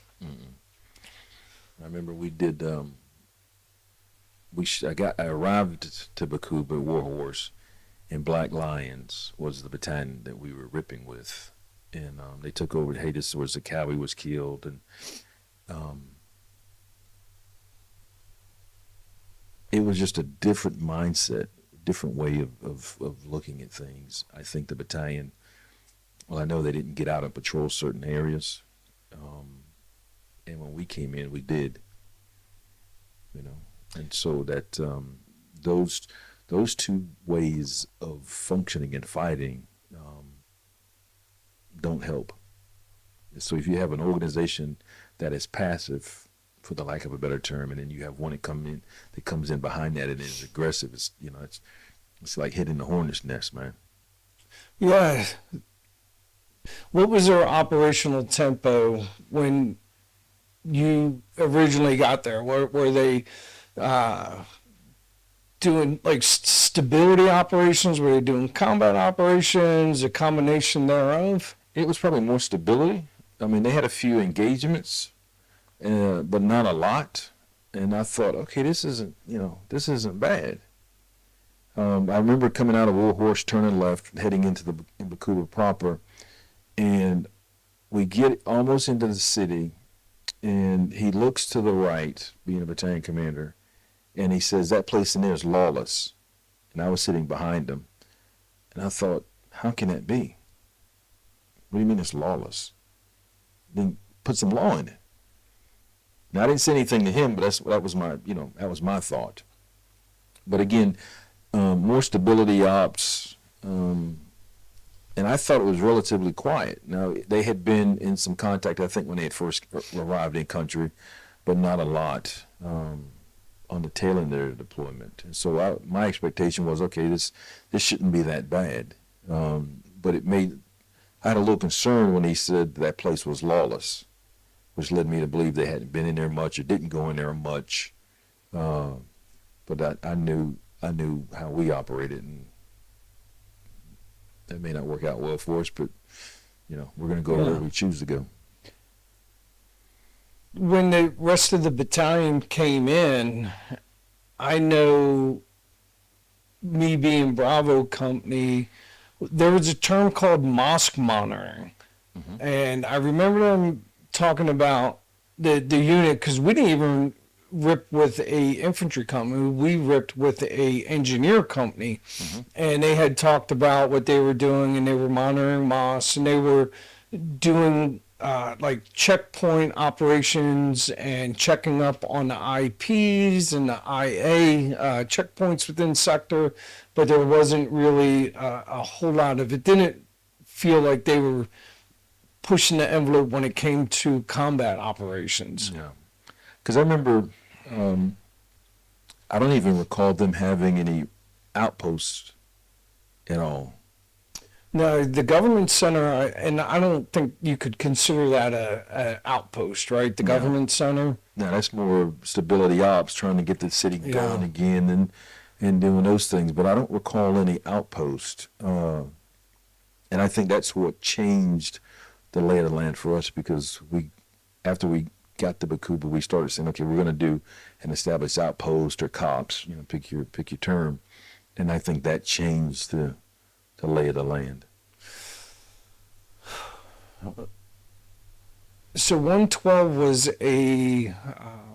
what was the task organization with 112? So 112 organically, which means its parent, subordinate units, was a combined arms battalion.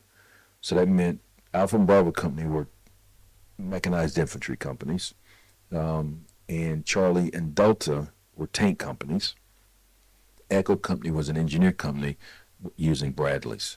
Now, when you're facing another mechanized organization, that's a good mix, because the infantry squads that are in the back of the Bradleys can provide cover, security, clear things for the tanks and the Bradleys can be used for support by fire positions. A tank company is only 42 people because they man tanks. Right. That's what they do. They have an M1 or A1, and depending on the variant, and there's 4 people in a crew, and that's what they do. So when we got to Baqubah, we didn't have a lot of options on force structure and force array, because inside of the city you needed the infantry companies, because you have crews to man the Bradleys, but now you have rifle squads in the back, as we say, dismounts. So you had your rifle squads in the back, and then we would take Charlie and Delta Company and place them where you would have to do economy of force, because there's only 42 people in a tank company. That's really not a lot. When you put 4 people in 4 vehicles, there's 16. Yeah, I had talked about that earlier. Like I remember getting on the ground, and we immediately gave up 1 platoon to Dealer Company. Right. And in turn, they gave us a platoon of tankers, mm-hmm. which I love the M1s, I love my tankers, but when you give up 34 guys and get back 16, if it was a full platoon, which I think we wound up getting 12 or maybe 14 people, but still, that's not a good return on investment. Yeah, because when you take a look at what, as the Army always says, a man hour. So, 32 people can give you 32 hours. 16 people, 14 people only give you half a day. Yeah. That's a big difference in what you can accomplish and what you can do, because, it's just a big difference. And so that's why when you look at that kind of an environment, it's challenging to say, okay, I've got a city of, 3 million people, and there's 250 people in there trying to secure it and keep control of it and check for the enemy, and it's challenging at best. Yeah, old Baqubah, new Baqubah, and then the outskirts, right? You had all the rural areas, and that was kind of like the melting pot too, wasn't it? Like we had a couple different factions there. You had Shia, you had Sunni. I think there was a sprinkling of Christians in there as well. Because you had, based on where Baqubah is in Iraq, you have the Iranian influence. So you have that trafficking as a line of effort to come out of Iraq. Come out of Iran into Iraq. Then you still have Baghdad in the bottom, in the southwest, I think it was southeast. And so it's just like a super highway. Yeah. It's far enough out of Baghdad to where you can, kind of hunker down if you're a knucklehead and trying to do bad things. And then, so you get that mix, and you had the Diyala River Valley up there where people could hide, and in Muqtadi and all those kind of places. So it wasn't Baghdad, which was getting a lot of attention, but it sure was. I don't know. I'm not sure what to name it. Yeah. Different maybe. Well, the unit that we ripped with, I remember asking, like, hey, casualties. Where were you at with casualties? And I think the company that we ripped with sustained one killed in action on a logistical run to Balad.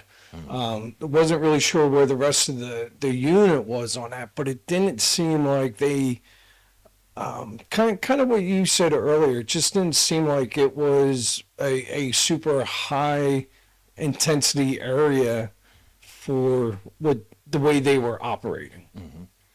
Yeah, I remember talking to General Dana Petard, who had been in Baqubah early on, and then I think he came back when we were there, and he was like, "This is not as I remember." Baqubah was a functioning city, and then it just slid off. Yeah, I think it's heated up in Baghdad, and it was part of the super highway to get in and out and bring supplies in and out, along the logistics chain for the enemy. It turned into what it turned into. Yeah.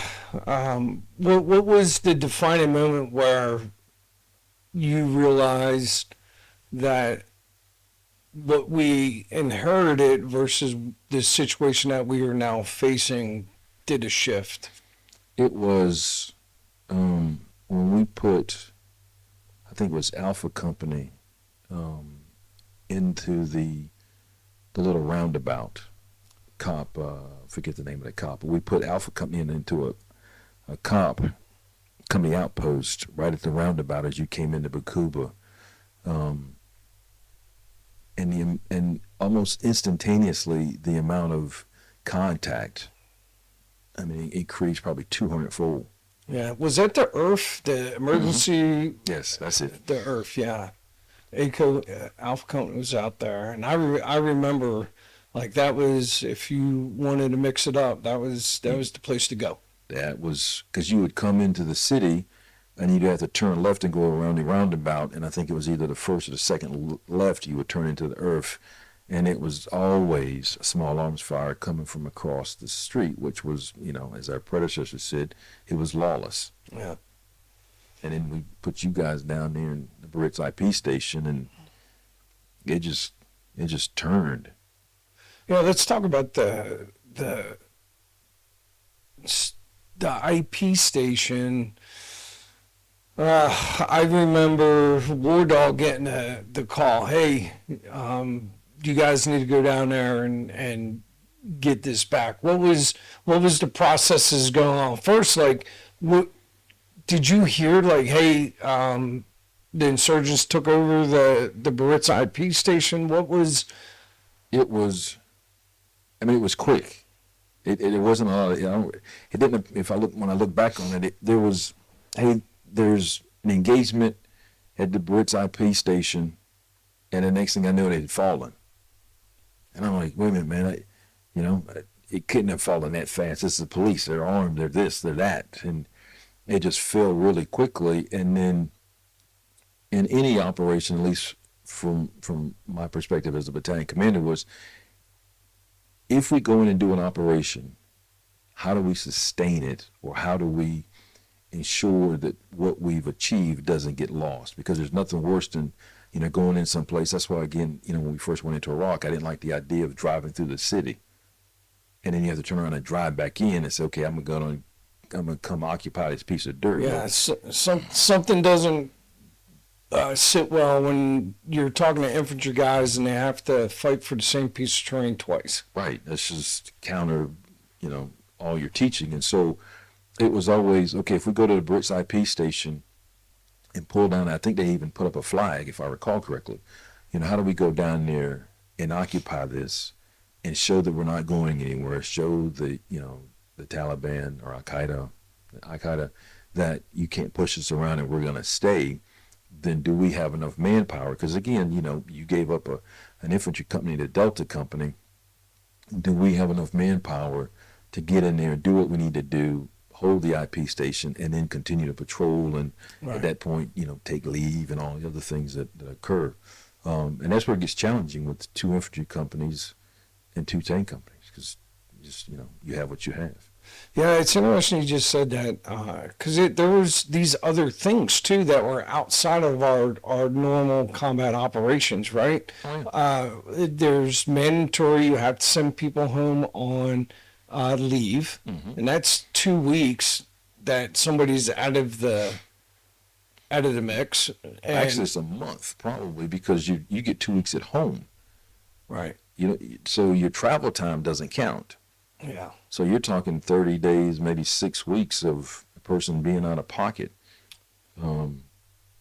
Yeah, and that almost starts within the second month of being in country. People are already rotating back in order to get everybody rotated through. I know that was a challenge, and then force protection. There were other requirements on the FOB that units had to do. And yeah, we call it, I think, a personnel tax. So because the brigade headquarters really can't secure itself. They just can't. I mean, it's the staff, and that's really all. That's all it is. That's why every command would create a PSD, personal security detachment, for a commander to disarm, because it didn't exist. It doesn't exist. And so, so you have FOB tax. Then you've got the MIT team. In some cases, you're augmenting. Yes. And so then you get casualties. Then you've got people taking R&R. Excuse me, that manpower gets drained quickly. Yeah, and how big of an area do you recall? I don't, but I do know that it was larger than what we could handle. Yeah. Because there was the women's camp, and I don't remember the name of the women's camp, but there was a women's camp out in Delta Company sector, and we would go up there, occasionally. And then we had the mortar platoon, or at least a portion of the mortar platoon, half of them, at an operating base way north of that. But and the good thing with Delta companies, I think they were able to partner with some of the MIT teams to help augment, that manpower that they just didn't have, because again, they're a tank company. So it doesn't take long to say, okay, inside of Baqubah proper is 3 million people. And even if 1% of that, or half a percentage, is bad, that's a large enemy population, and I have 2 infantry companies in there, man. Right. And in the 2 tank companies, at 38 people, however many people they have everything else. Right. Yeah, it definitely was manpower intensive.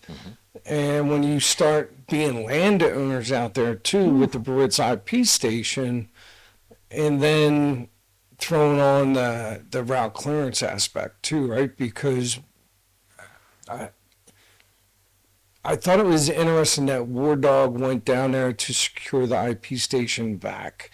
And then Bravo Company eventually went down, but we were still doing operations with the 573rd up towards Zagania, and we had a pretty big hunk of terrain to include the government center as well. So with the War Dog going down there and taking ownership of that, and then was that your call to put Biko down in the Barrett's to? Did War Dog know that they were going to be doing route clearance missions, or was that something that kind of? That's something that kind of came. It morphed, because initially it was okay. I can put War Dog in here, and then gives me a unit that is not tied to terrain. So it gives me more flexibility to Right. to move forces and do get after other things, do some air insertions and do other operations. But then you realize, okay, the more we got out, then we went from small arms fights to improvised explosive devices. Now IED became a major problem. Yeah. Well, okay, I can't put an infantry company to do route clearance. That's what engineers do. So now you're shuffling and moving forces to handle the threat that you're facing that wasn't there initially. So now you realize, okay, I wanted as I think they called it, an above ground force at the time, which is a non-doctrinal term, but you wanted a force that wasn't committed to terrain, because as you know, the minute you say, okay, Bravo Company, a bone, you're going to go down here and secure the Brits IP station, it's going to take 10 guys to do that. Somebody's on radio watch, somebody's pulling guard, somebody's coming off guard duty, somebody's going on guard duty. And so that automatically drains combat power, but yet the threat of the improvised explosive devices became so great till you had to put the engineers on there to keep the freedom of action and the freedom of movement available. Yeah, the IEDs, it just really, and these weren't little IEDs that were going off either. These were pretty big IEDs, and the thing that I thought was interesting was we were doing a lot of patrolling, and these IEDs just kept going off and kept going off, and then route clearance would come in and they'd clear a route, and then more IEDs would be going off, and it just became. I had a hard time understanding like how we could do so much patrolling, keep eyes on MSRs, do route clearance, and IEDs were still being emplaced.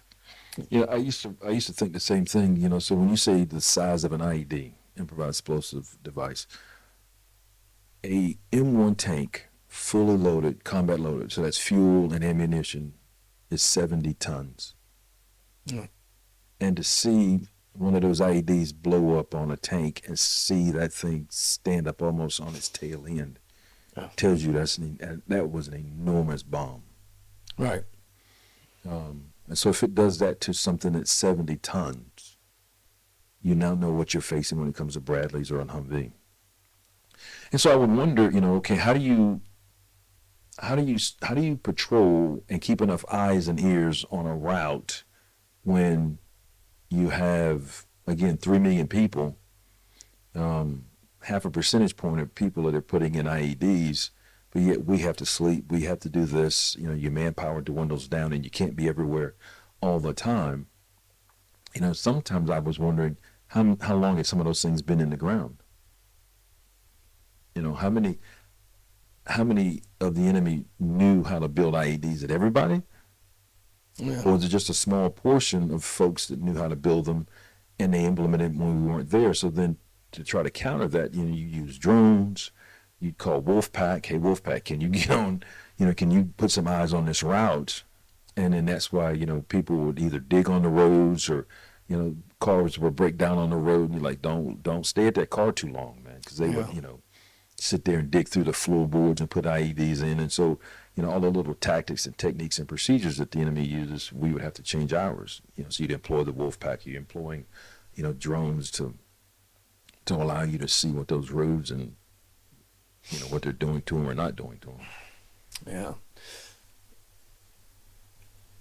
Yeah. Some of these IEDs were like, I said, there's no way that somebody these weren't little pop and drop IEDs. No. These weren't things that they were putting in with little picks and shovels. Some of like you said, they're putting in IEDs that are standing up M1s, 70 tons thrown in the air like a rag doll, right? Right.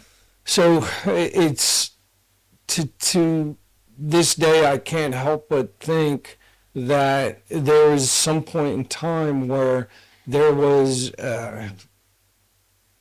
heavy equipment being used, jackhammers, to be able to sit there and remove enough of the asphalt to put, hundreds of pounds of HME and so on and so forth.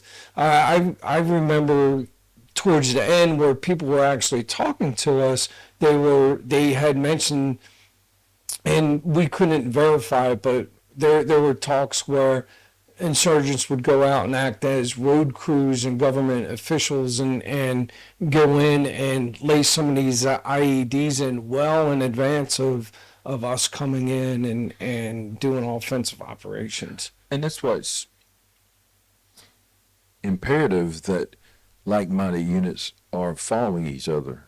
Because let's say, a unit is focused on stability operations and they don't travel down, Highway 1 and Highway 2.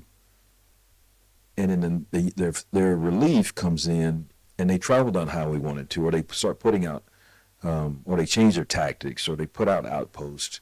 Then because Unit 1 didn't patrol those roads, you gave the enemy time. Right. That's what you give them.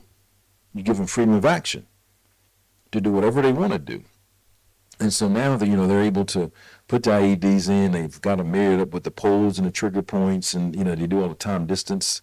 And so when you don't patrol those routes, you give them freedom of action and you give them time. Yeah. And when a unit that comes in behind you and the tactics, and, I remember General Petraeus started talking about the coin exercises and operations, and wanted to put more outposts out.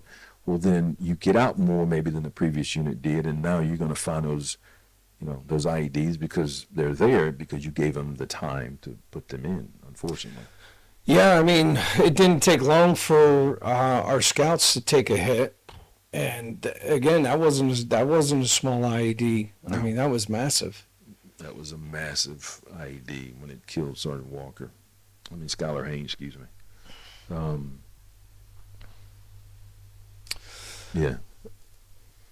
And it just kept increasing, right? Like the IEDs, the small arms fire, the tenacity of the enemy. I know something that really kicked it off for us, where I thought and I used the description, it felt like a light switch was flipped, was we did the political party operations, and they had a Shia political party, they had a Sunni political party, and I want to say we went in and we did a cordon and a knock-and search of the Shia political party, and we pulled out machine guns and RPGs and IED making material and all sorts of stuff. And no sooner did we pull all of that out and we brought some detainees back, the Sunnis went and attacked the Shia political office and blew it up.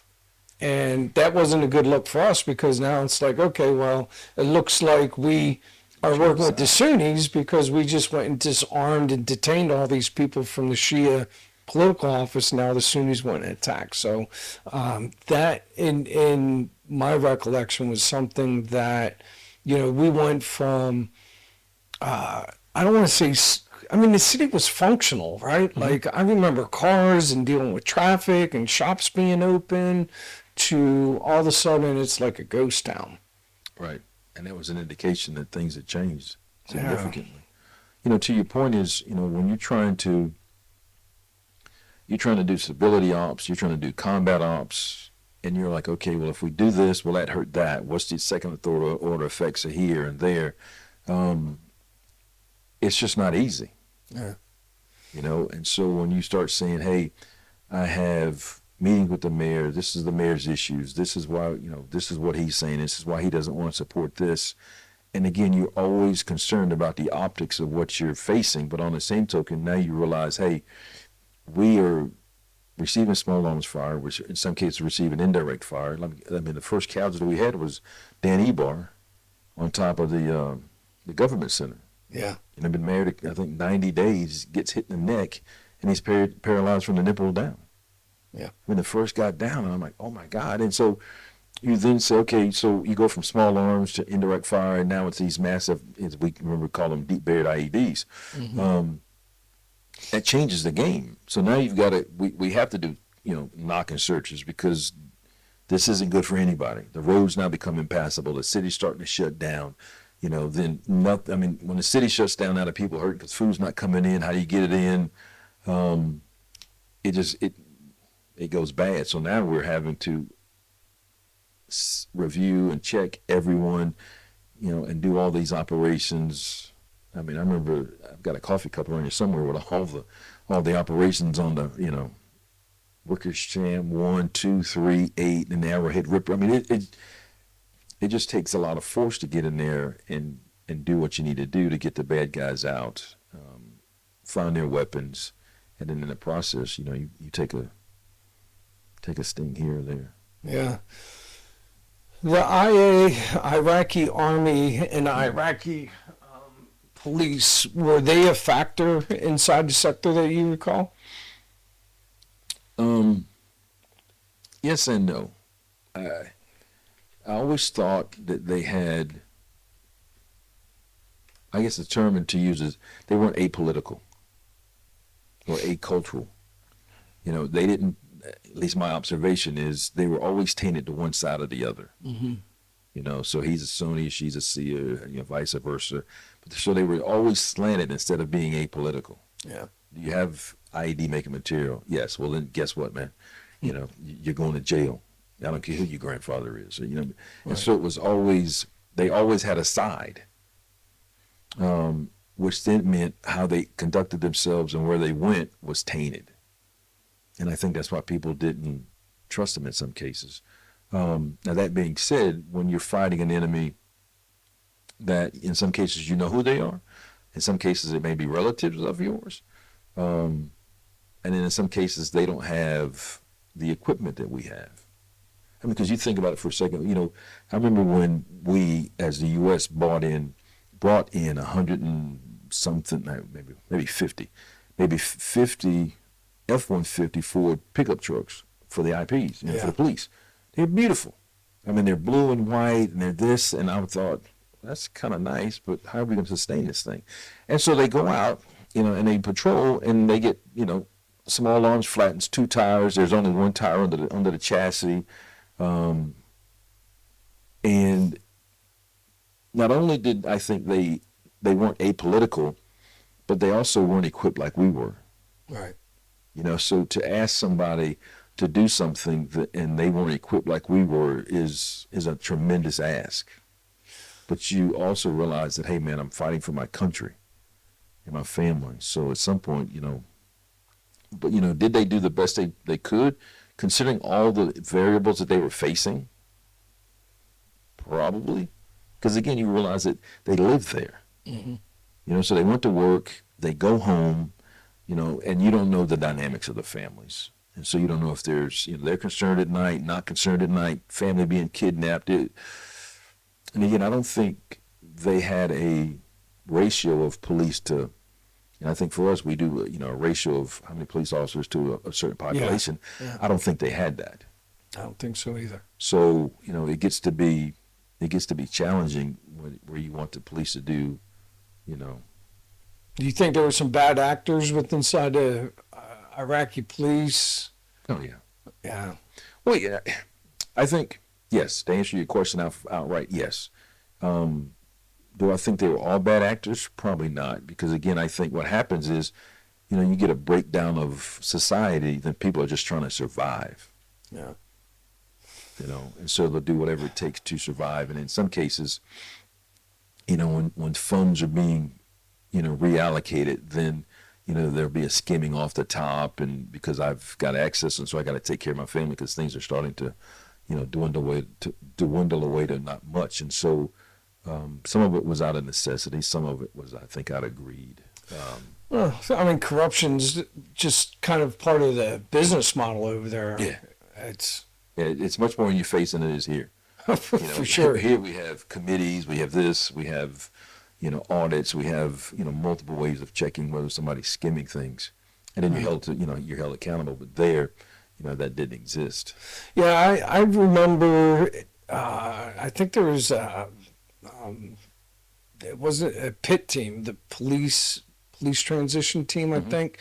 And, they were talking, they would look at these big rosters of people, and that's what the police departments were being allocated funds for, how many people were on those rosters. But there might be 200 people on that roster, but you go down to the station and there might be 50 people. Right.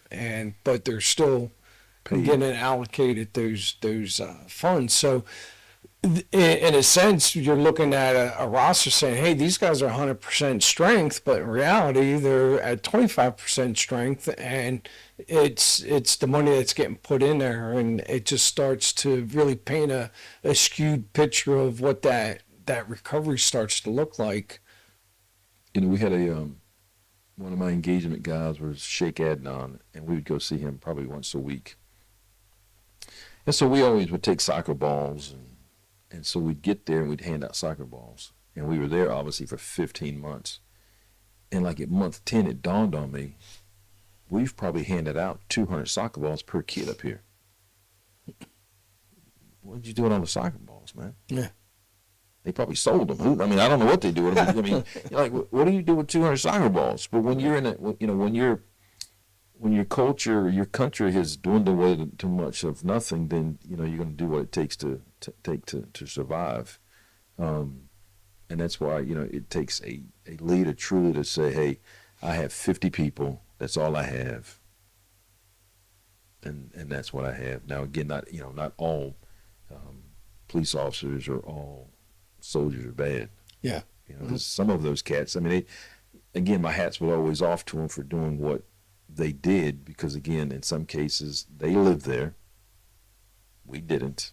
They weren't equipped like we were, nor did they have the training to say, okay, we're going to do this and this operation and this operation. And so instead, for them, I thought it was more reactive than it was proactive. Yeah. But still challenging. But I think at some point, we endeared ourselves to them because we had done some things that truly showed them that we cared about them as a people. That's why I think sometimes, having restraint or, following the Geneva Convention and taking care of POWs, prisoners of war, helps you. Yeah. I remember my gunner, Oman, he carried in his cargo pocket forever a toothbrush and some toothpaste. And we would go down to the mayor's office, and he had some conversation with some young kid, and eventually he saw the kid again and gave him a toothbrush and a toothpaste. And I said, how long have you been carrying? He goes, sir, I've been probably carrying that for 60 days. And I said, what made you? He said, well, he needed to brush his teeth, or he'd ask. Anyway, they had some kind of a conversation. And I thought, that's how you win. It's not being hard on people, showing them kindness and love and caring. Now, as I tell my wife, and she doesn't like when I say it, but I think it's applicable, is that, you help those that need help, and you got to kill those that need killing. Because, as I said earlier, you know evil when you see it. You do. And it does complicate that environment, right? Oh. Like it takes things because not everybody needs to be killed, not everybody needs to be helped. Correct. And walking that line became pretty hard over as the months ground on, right? Oh yeah. So Sergeant Major Felt said that Diyala province area was the size of Maryland. Mm-hmm. And when you think about it, Baqubah, old Baqubah, new Baqubah, and then the surrounding areas, we had the Diyala Media Center, we had KBS, Kambani Sod. Yep, we're Charlie Company. And, that was a pretty big footprint. And then you also have the engineers out there doing route clearance. Mm-hmm. Like, how were you sustaining the force at that time? Like before the troop surge was even a blip on the radar, like we're some owners of some pretty significant acreage. Yes. And the operations that we're doing are starting to shift away from really what the unit we ripped with to 112 was doing their own thing now, right? Like we're developing our own operations and intelligence and acting upon that intelligence. What were your thoughts on sustaining the force and still achieving these objectives? That's a great question. I remember looking at the map and wondering, how in the world are we going to do all this, you know? And so what we ended up doing was, you know, Alpha and Bravo's in the city proper. You know, the Scouts have the Diala Media Center. And so the only force that we had that was really not committed to terrain was the snipers. Because the engineers had the roads, the IEDs. You know, Delta Company, Charlie Company, and then Alpha and Bravo Company, all were landowners. And so what we ended up doing, as again, that's why it's important for the staff and the commander to understand, you know, what problem you're trying to solve. So in the cities, you guys had the city, and there's not really much more we could do with that. But you knew that you're fighting in the cities and it's getting supply from somewhere. Where are the supply lines coming from? And then if you could get the intel to where you thought the supply lines were, then you would, at least for us, we would not touch them. And you would get confirmation that, yeah, that's a supply line. So, you know, let's just say we would shoot artillery in Los Angeles. But you knew all the while that the enemy were in Santa Barbara. So you would shoot artillery and illumination in LA, and then you would allow them to think that you didn't know they were in Santa Barbara. And so you would gather whether it's SIGINT, HUMINT, pick the int to leverage an enemy picture.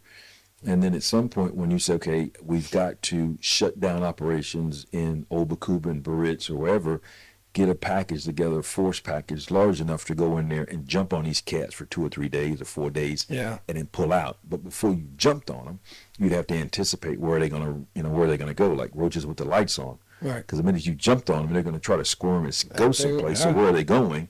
And then once you said, okay, they went here or they went there, then all right, now you turn around and do the same thing. And so unfortunately, when your unit is small or your combat power is being drained, then that planning session is that much more important. And oh, by the way, it takes longer to prosecute it. Yeah. That's where sometimes I think we didn't do a good job back home saying this is why it's taking so long. Right. Yeah. So you would identify the supply routes, and would you use the sniper teams to just confirm suspicions? And then did you guys work with the ODA at all? I know we had a operational detachment Alpha in our area as well. You know, we did, and it was interesting because, you know, they would get intel that obviously we didn't have.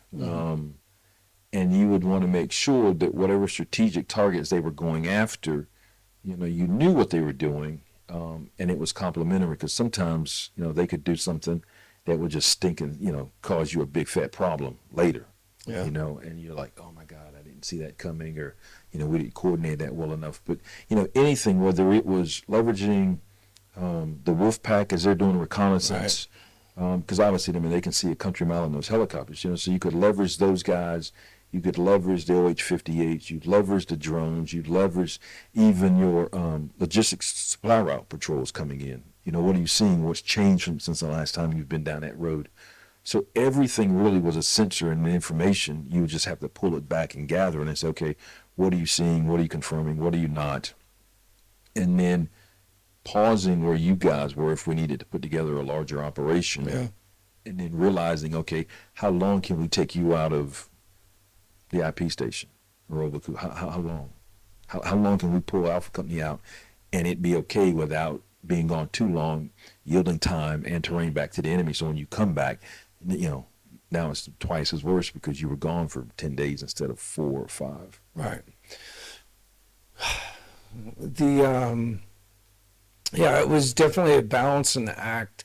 And I know getting the snipers flexed over to us on occasion was an absolute win, because they're combat multipliers, right? Yes. They can go out there and do what the sniper teams did with the small kill teams, or operating independently. I know you had sent us the scouts and reinforced the Brits IP station for heck, at least a month, if not longer. The scouts were attached to us for quite a while. And if air weapons team leveraged in that.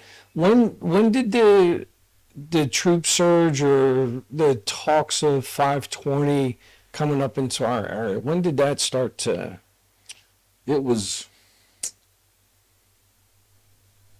probably, so we were there for 15, got extended, so it was probably about month 7. General Odierno, who was the MNFI commander at the time, came up and had a conversation with Colonel Sutherland and I in the conference room. And I, kind of like we talked yesterday, General Odierno asked me, says, what's your combat strength? No, I'm sorry. He said, how many replacements have you received to date? And I said, 1. And I said, doctrinally speaking, we're at 73% combat strength, which is combat ineffective according to the Army doctrinally. And so whether it was wounded, whether it was KIA, killed in action, whether it was leave, whether it was fob tax, this is where we are. And so he asked me, what would you do in another battalion? And I said, sir, that's a question for my brigade commander. And he says, I'm not asking him, I'm asking you. Okay, well, since we want to have a man conversation, this is what I would do with him. What would you do in another battalion? And so he actually asked me that question 3 times, so with 3 infantry battalions. Okay. So we got up and we left, and I was thinking, okay. I'm not sure what that meant, but okay. And then at some point down the road, Bruce Antonio and 520 showed up. Yeah. And so they came in, and I remember sitting down talking to Bruce and Colonel Sutherland in his office about, what we could do, because now Bruce and 520 was a striker battalion, infantry battalion, much larger than what we were, because they had all infantry companies where we had tanks and Bradleys. They had, squads with them. And so much more manpower. And it was nice to be able to say, okay, you can do some of these operations, you can do cordon searches while we're still doing all the other things that we were doing. And I remember telling Colonel Sutherland at the time, I said, hey, you know what, don't be surprised if the rest of that brigade comes up here. Because then I had equated the 520 showing up. Because when General Odierno asked me, what would you do in another battalion? He asked me, what would I do with 3 battalions, which equates to a striker brigade. Then I think when the surge started, then it gave General Odierno strategically the capability to then move forces around instead of, just kind of being stuck because everybody's fully committed to where you are. Yeah. What kind of questions did Colonel Antonio ask when he came to the sector? Any commander, the first thing you want to know is, am I going to be a landowner? Yeah. Because if I'm going to be a landowner, that automatically tells me I've got to allocate combat power to just guarding the facility or rotation. And so I think Sutherland told him, no, you're not going to be a landowner, which was nice, because, again, now he can do an operation where we would have to pull somebody from Charlie, Alpha, Scouts to put together enough combat power to do their operation. He could do that. Yeah. And we could keep doing what we were doing. Right. Our challenge was, as we talked, okay, deconfliction of weapon systems, whether it's, who's a priority of fires, who gets more air weapons teams. So just allocating the resources, and then making sure that we knew, okay, Bruce, what do you plan on doing? Because at some point when you pull out of here, that's going to create a vacuum, because it just does. I mean, when you put, another battalion, another brigade in a city of 2 million people, it changes the dynamics. How did you paint the picture for him? Because up to this point, I was looking at some of the casualty stats, not American casualties, like how many enemy we were killing per month. That was a lot. you know, like, how did you paint that operational picture for him? Like, hey, man, this is So realize serious business, right? right. So realize that 520 had been, I wouldn't say a strategic reserve, but it was a mobile fighting force Yeah. that had been used throughout Iraq. You know, so I don't remember it, but I'll just use some names. So let's say they'd gone to Sadr City, they'd gone to Ramadi. So they had been around and they'd been combat tested and, you know, and they had seen some action. So I think because, I mean, and you know how combat forces are. I mean, egos are pretty large. And so they'd come in thinking, okay, I've been to Ramadi and I've been here and I've done this. And they just kind of took Baqubah as just another place we were going to come in, spend a couple of weeks, fix this, and then we're going to leave. Right. You know, and I remember sitting down with the staff and their commander saying, man, this place is, you know, this place is tough. Yeah. You know, here's the raw data. You know, we've lost 17 tanks to IEDs, man. That's a 70-ton vehicle that were code F when you write it when a vehicle's, you know, can't be repaired. As they came in, that was what we were up to, 17 M1s. Mm-hmm. And I think 30 or 35 Bradleys. Yeah. That's a lot. Yeah. Yeah. You know, by the way, just so you make sure you understand, you're coming in here in a Striker, man. Right. That's like closer to a Humvee than it is to a Bradley. So when you eat one of these things, it's gonna hurt. Yeah. And you know, and so we shared with the best we could, but I don't know if their history proved to be initially to their detriment, because they rolled out of the gate, out of the 5-0 horse, and turned left and went down into the city, and right off the bat, you know, ate one of those IEDs, and then they came back and they're like, ooh, hey, can we go back over this again? And so sometimes I think if you believe your own press, it could, you know, kind of backfire. Now, to their point, Bruce, he got wounded, I think, in the ankle, if I recall correctly. They never quit. They never gave up. They never folded. They were in for the long haul.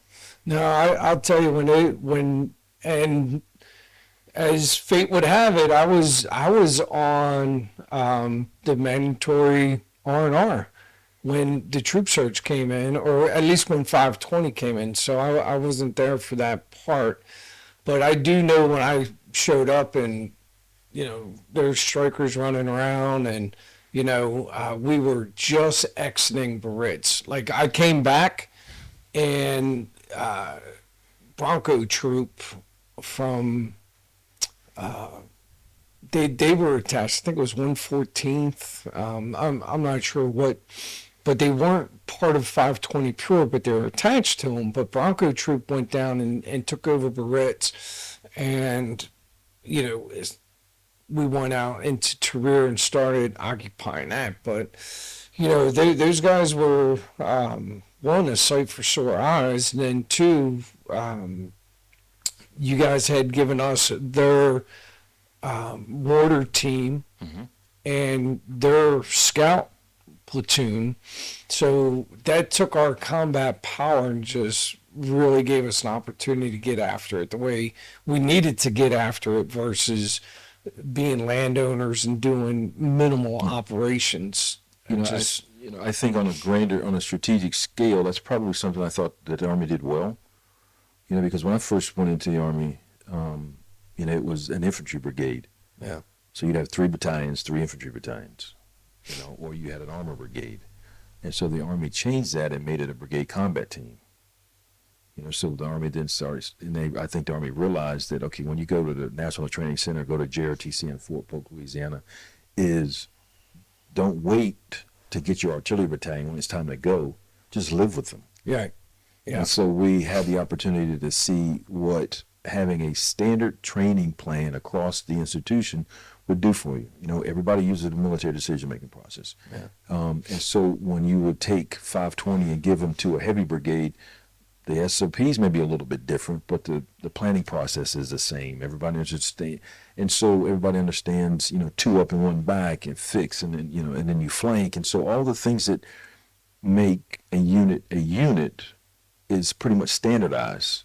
And then when you make task forces, whether it's a company team or a battalion task force or brigade combat team, you now can plug and play Right. And it makes the Army that much more agile and can bring some, as they say, bring some scunion down on your opponent, or help them if it's a tsunami, and you bring all that capability to the table, where I think some countries, and we didn't do it before, we didn't, and we saw that when we tried to do the hostage rescues in Iran, we just, at a joint force, didn't have that interoperability, and it cost us. It did.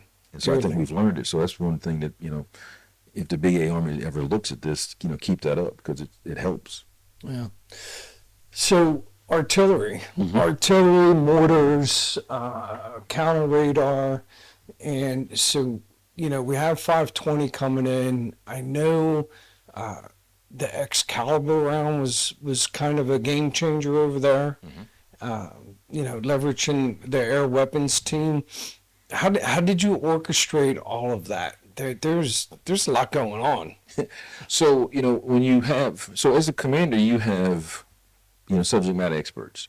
And so your field artillery officer in this particular case is responsible for synchronizing your watches. You're responsible for your artillery, whether it's mortars or, Excalibur, any indirect fire platform. And he's also responsible for coordinating your fixed wing, whether it's Air Force or rotary wing. So his job is to deconflict all that. So whether it's deconflicted with altitudes, so if you say, okay, an A-10's coming in and that A-10 can't fly any lower than 10,000 feet, and the Apaches can't go above 8,000 feet, and that gives you a 2,000 foot buffer. And then you start saying, okay, what's the gun target line to, and so you offset all those things. And so whether the gun tube is facing it 180 degrees, and the Apaches can't fly anything greater than 170, because again, you're trying to deconflict all that space. It gets to be challenging, but on the same token, that's why you realize that everybody has a standard way of training, a standard way of shooting artillery, because whether at 520 is shooting mortars, they know that clearance of fires has got to come back through the battalion talk. Yep. Wolfpack knows that, hey, I have to check in here, and I'm taking all my commands from 112. Yeah. Same thing with the Air Force. I'm checking in, I check in at the battalion, and the battalion passes me down to the company net. And so all those things are standard processes that we've learned over time, and we've learned that if we don't operate with a shared common operational picture and way of doing things, then you can't deconflict it. Yeah, I think the way we utilized the air weapons team and artillery was masterful. Wow. I think it's nothing that we ever trained for stateside. We certainly didn't do that, I don't think, at the Joint Readiness Training Center at that time. We kind of did it on the fly, but I think it just became out of necessity. It did. I remember I had gone up and it was Thanksgiving, and we'd gone up to play flag football with a portion of the mortars in Delta Company's area. And so we played the flag football game, and we're leaving, going back to Warhorse, and all hell breaks loose, man. Charlie Company's in a fight. You guys were fighting. The mortars are receiving indirect fire, and I hear coming over the battalion radio, Dave Fee. Jesus Christ.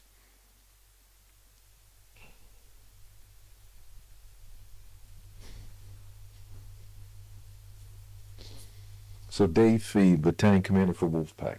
Yeah. And he says, Charter 6, Wolfpack 6. He says, I see you've got a lot of friends for Thanksgiving. He said what? I see you have a lot of friends. I see you have a lot of friends for Thanksgiving. That's what he said, because it was Thanksgiving Day, right? And I said, I don't have any friends on Thanksgiving, man. He goes, we're here to help. And so, just knowing that, the Wolfpack was there, and they knew. I remember being downtown one time, and I was seeing the mayor, and I don't know what happened, but all these bullets are smacking the building, and the guys in the trucks are like, so we probably need to get out of here. And so I come out, so Mayor Harris and I are running down the street, and little girl is wounded. Somewhere she just she's wounded, and I remember reaching to the Humvee, Ryan Russell's working on her, and I'm talking to the Apaches, and they're like, I see you, but I don't know if these guys were, because the IP had a tendency to wear masks, when they're on duty, which wasn't helpful for us. No, we smoked one like that. Well, fortunately, we didn't kill him, but he did get shot. And you're like, and so the Wolfpack was like, I don't know which is IP, which is, and he was like, yeah. And so, the Wolfpack was beautiful. And I remember they left, I think we were talking about it last night, is we were doing the palm groves. We were pushing the enemy or something in the palm groves.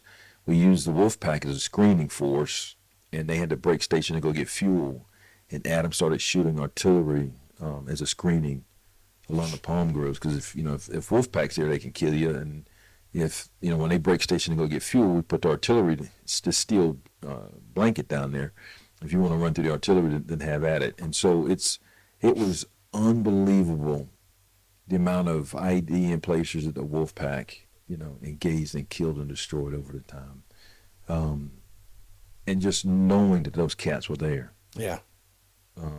was just unbelievable. I remember we were doing when we did the hostage arresters out at, and we took all those guys. Delta Company found them, and we took them to the radio place. I forget how many we found. It was 10 or 12. Did y'all media center? You took them out there? Yeah, we took them out there, and it was just Wolfpack. Because obviously they could see. Yeah. And they could see a long way. I remember one Sunday morning there was a new captain. I don't remember his name. It come from the division. We're in the battalion operations center. We're eating breakfast. It's Sunday morning. Charlie Company had a patrol heading south to Combat Team. And Wolfpack reports that there's somebody laying on their stomach in the reeds. And I cleared him hot to engage. I gave him my initials, Mike Tango Golf. And this captain had just come from division. He says, "Well, sir, how do you know?" First of all, I've been down here for about a year and some change. You know what you know. And I said, it's Sunday morning. I said, why is that guy on his stomach, man, by himself in the reeds? Yeah. Ask yourself that. So, of course, Wolfpack engages, kills the guy. Charlie Company stops and does BDA, battle damage assessment. And the guy had a clacker in his hand.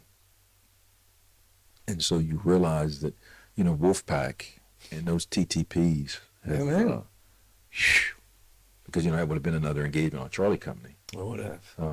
That we avoided because they engaged and they saw something, they reported it, and you know what evil looks like. Once you see it, you know it. As our pastor says all the time, once you have an experience, you can't unexperience that. Yeah, and I think that's the other thing is you go through that like normal people don't act that way. No. And Wolfpack, snipers, 520s in sector, we're leveraging artillery. Sergeant Major Phelps said that we fired more artillery rounds than any other battery within that area, to the best of his knowledge ever. And the other piece about Wolfpack is they had the most KIAs of any aviation battalion in the Army's history, and I think the most combat missions supporting us of any mission. And I think, as I told you last night, what was truly a blessing is, I fast forward, I was a brigade commander in Afghanistan, and Wolfpack flew for me. And it was same TTPs. That weapon system is a game changer, man. Yeah, for sure. So as casualties start to mount, both on the enemy side and within our battalion, what's keeping you sane?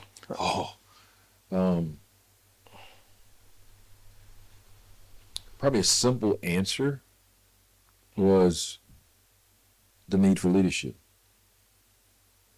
Because I knew when I talked to the company commanders on the radio, I knew that they needed, not that they're dumb guys, and I'm not saying that, they needed to hear a voice that was listening, a voice that would say, this is what's available for you and to you if you need it. So whether, let's just say you guys were in contact and Pete would call, I'd say, you're doing well. You're the priority of fires for artillery. Air weapons team is coming to you. We're diverting the drone from here to here. Yeah, man. And so you reinforce that he's okay. You remind him of the resources that is at his fingertips if he requests them. And you tell him it was going to be okay.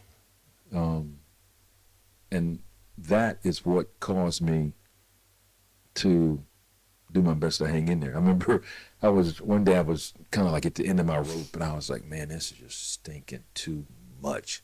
And I was sitting on the front of the Humvee. I don't remember whose it was, but I was sitting on it. And Krister, PFC, maybe, probably first class. He comes over and he sits down beside me, and I was not in the mood. You know what I mean? Just not in the mood. And he's like, sir, what's up? And I was like, dude, man, I don't know, man. I'm just, and here he is, a PFC, and I'm an 05 battalion commander. And I said, man, I don't know how much longer I can do this. And he says, we need you.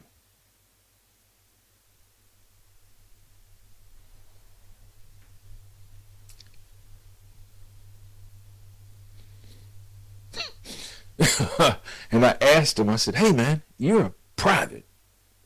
How in the world can you sit here and tell me that you need me?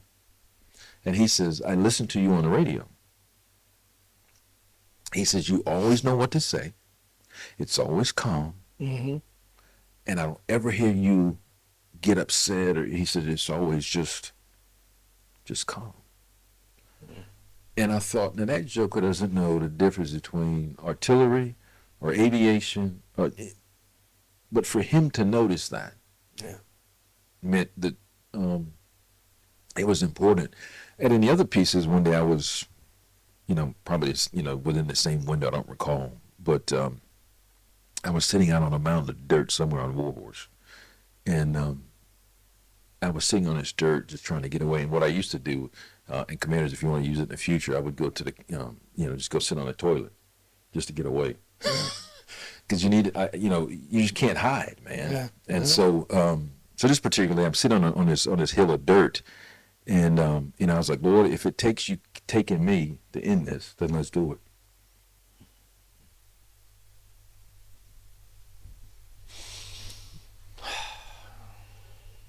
Because at the end of the day,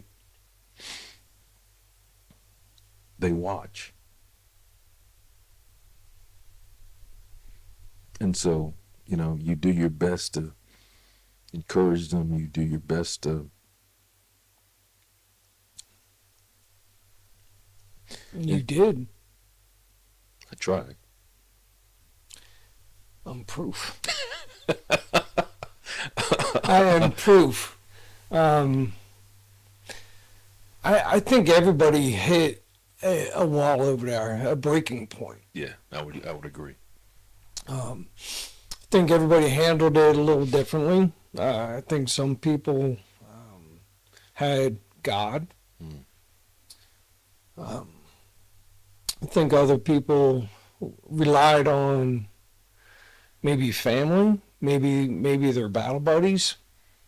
But I do think, there was a lot of hurt over there. There was no shortage of it. No. 112, really, I think,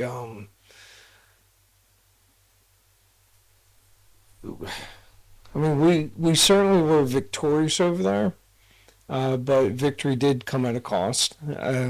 It was pretty steep. With 112 and 520 and the other people with inside that area that were there to help us accomplish our mission, like everybody was anteing up. Yes. There was nobody that was immune to loss over there.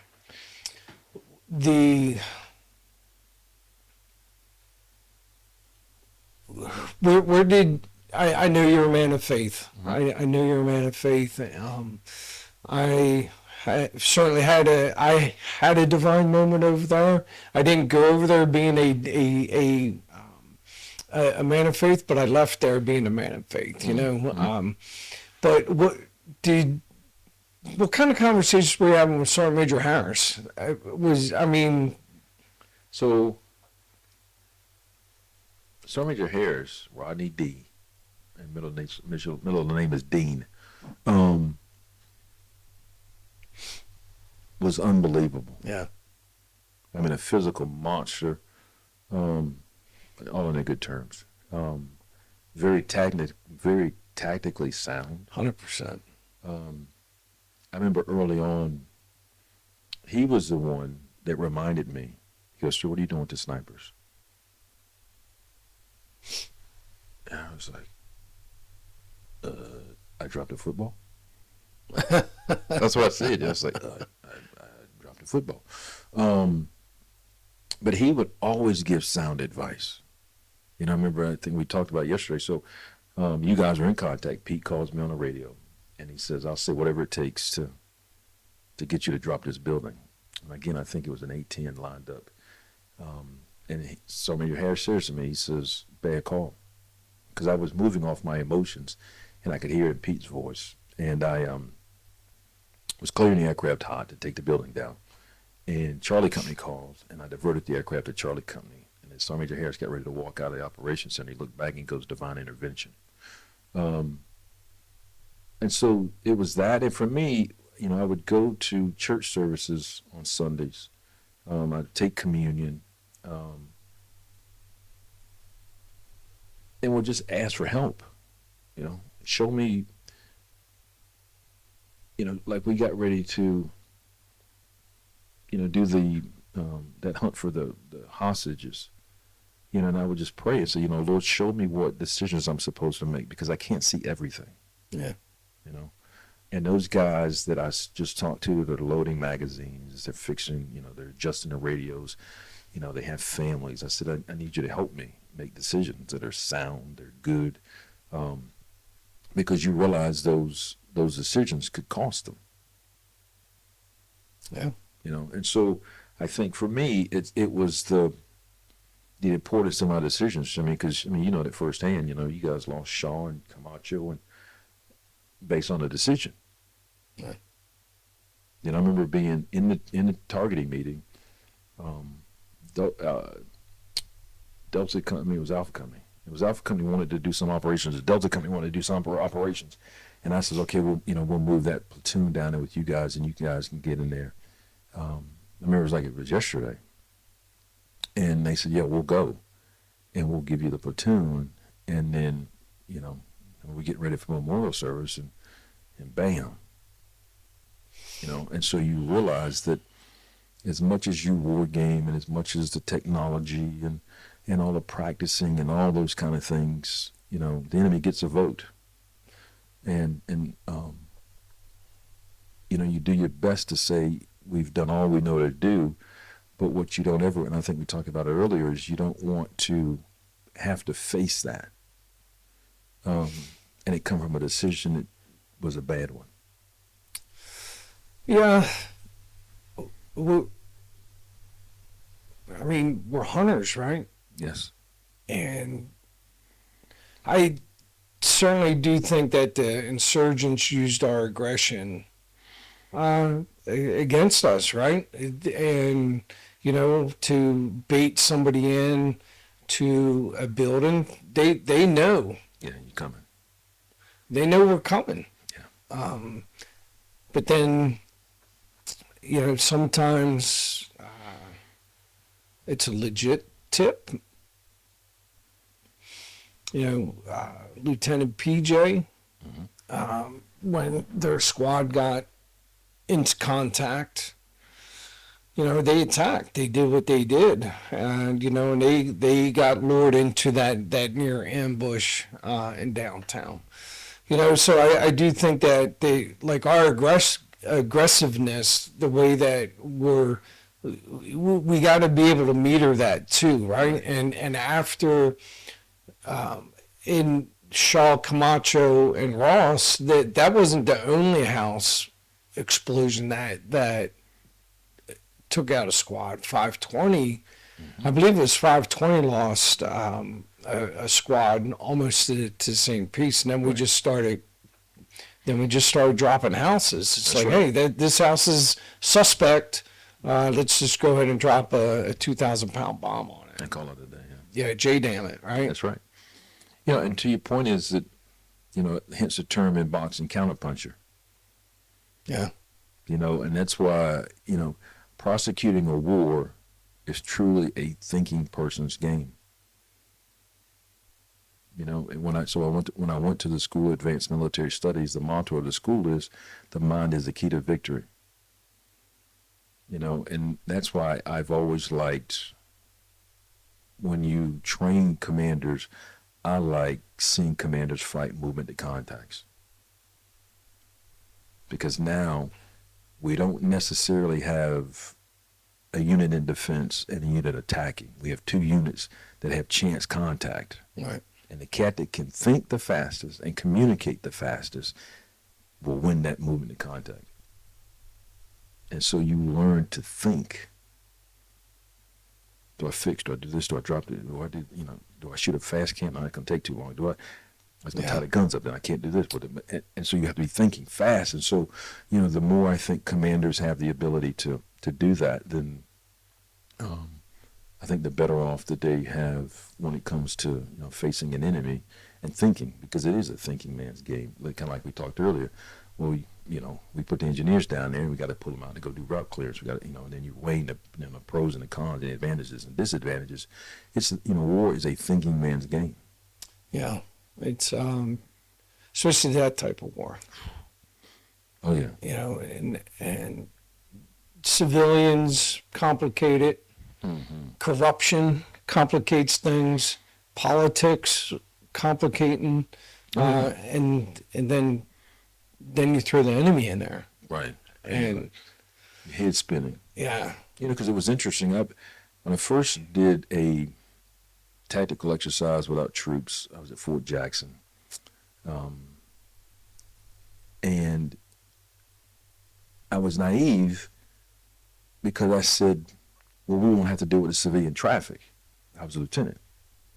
And the battalion S3 says, what are you talking about? And I said, well, the civilian traffic won't be here. And he says, where are they going? He said, they live here. You got to fight around them. And I was like, fight around them?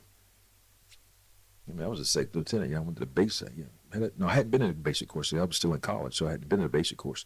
And so that's when you realize that, people talk about the fog of war, and it's messy.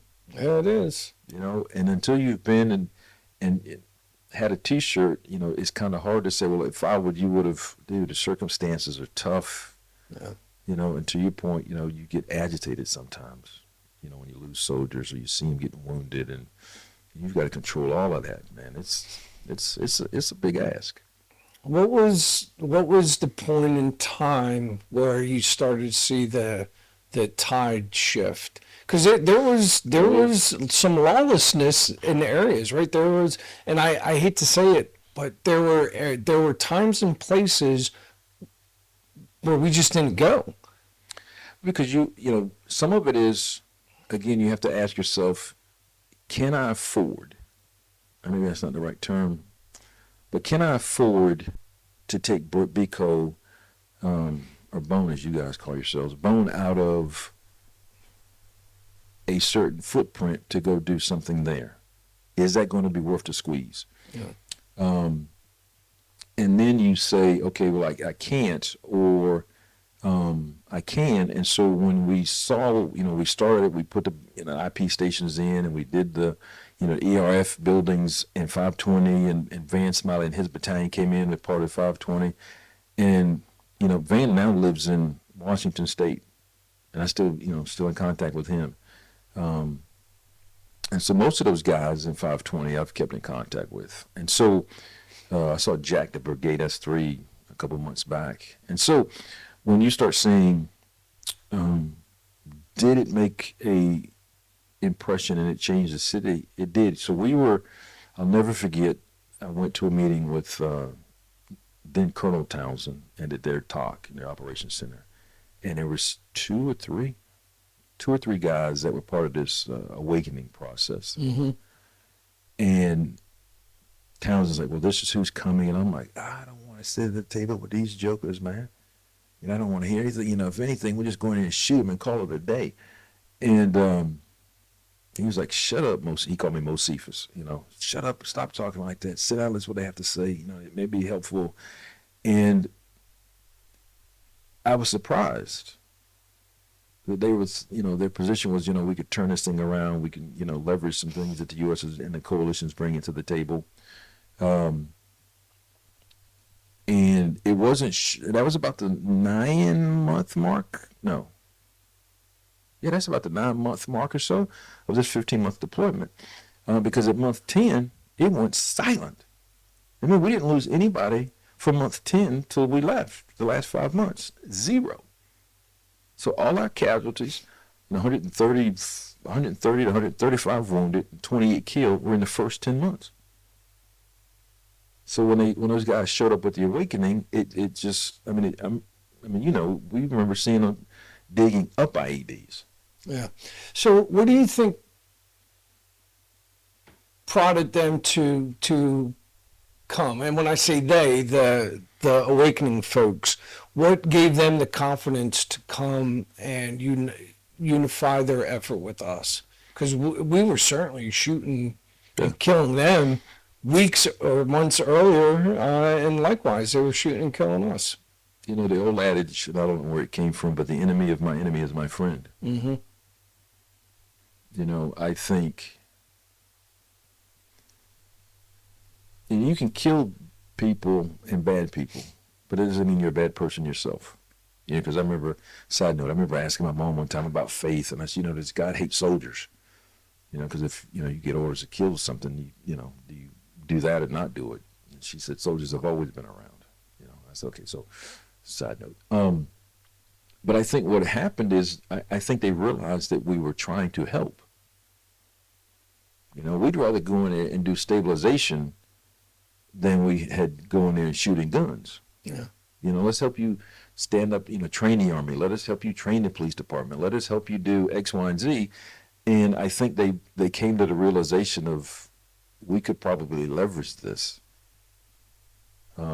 instead of allowing this to be, you know, torn up and when eventually they leave, you know, we won't even be able to rebuild this country in 200 years. Yeah. And so I think they realized, hey, you know what, we can fix this, and so they did. And again, you know, the last 5 months of that 15-month deployment was peaceful.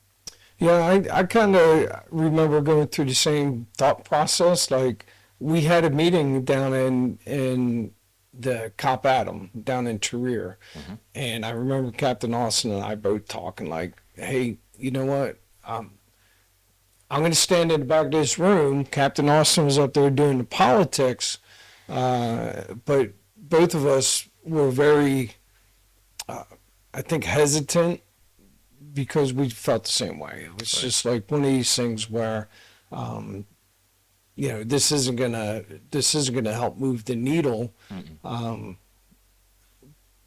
reluctantly.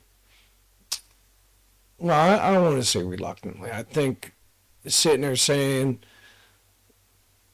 listening to what their plans were and what their thoughts were and how they could help us and how we could help them, it started to make a lot more sense. And I think from our position, or from my position, I think having the boots on the ground to actually secure areas and still be able to do operations where it's like, hey, these guys are fully vested in this area now.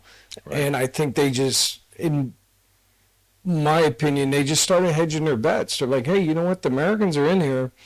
Is it radical Islam we want, or is it do we want to stand our own 2 feet?